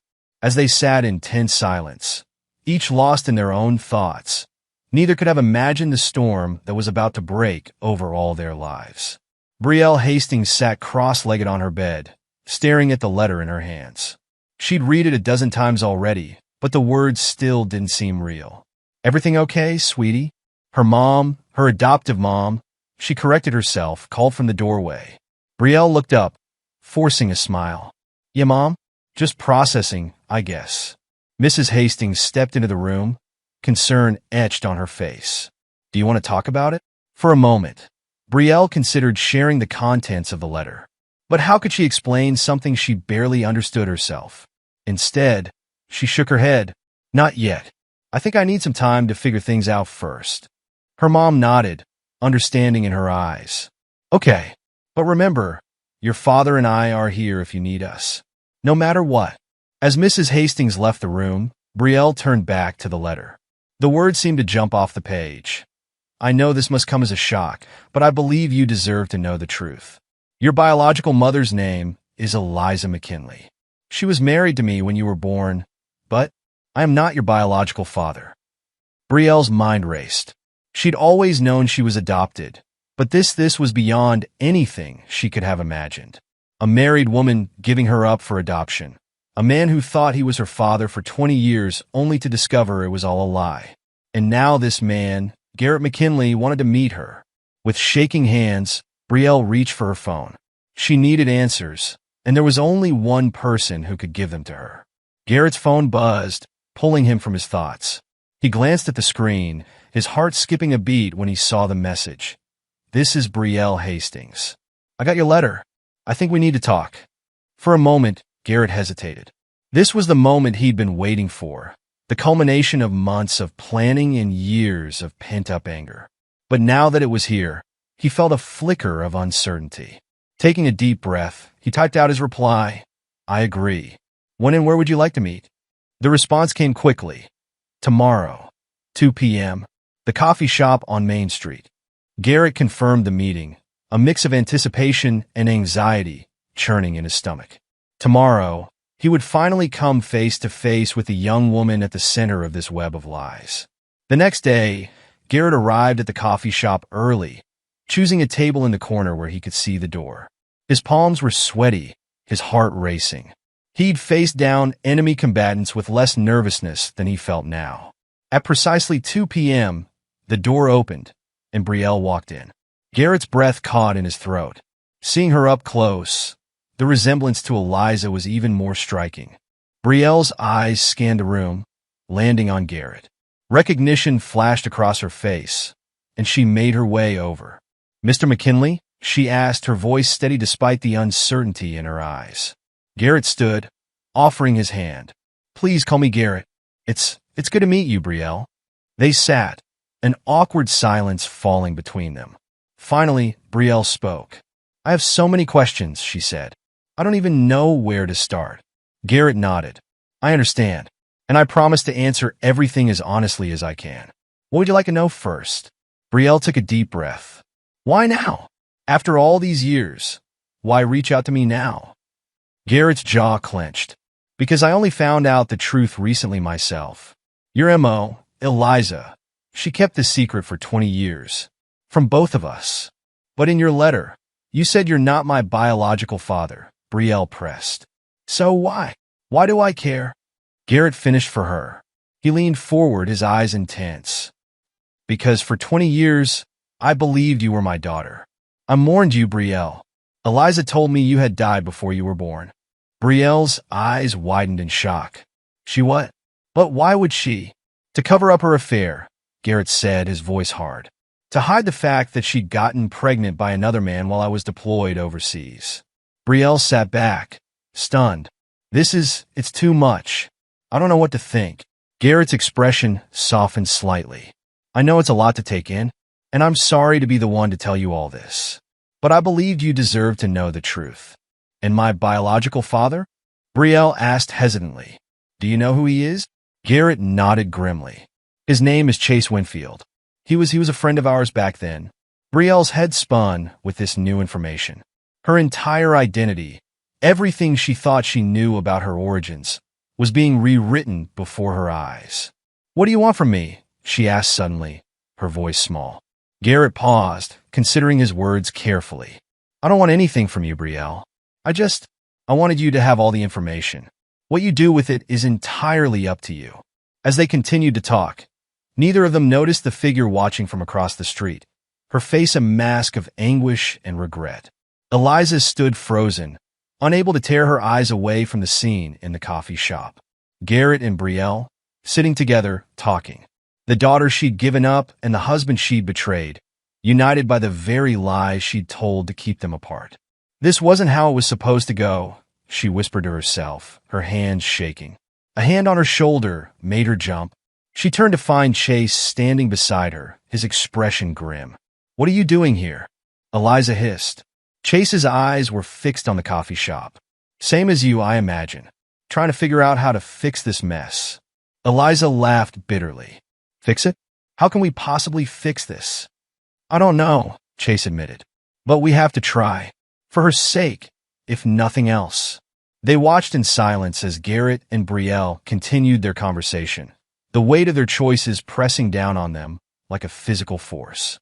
Over the next few weeks, Brielle's world shifted on its axis. She met with Chase, had long, painful conversations with her adoptive parents, and tried to reconcile the life she'd known with the truth she'd discovered. Through it all, Garrett remained a steady presence.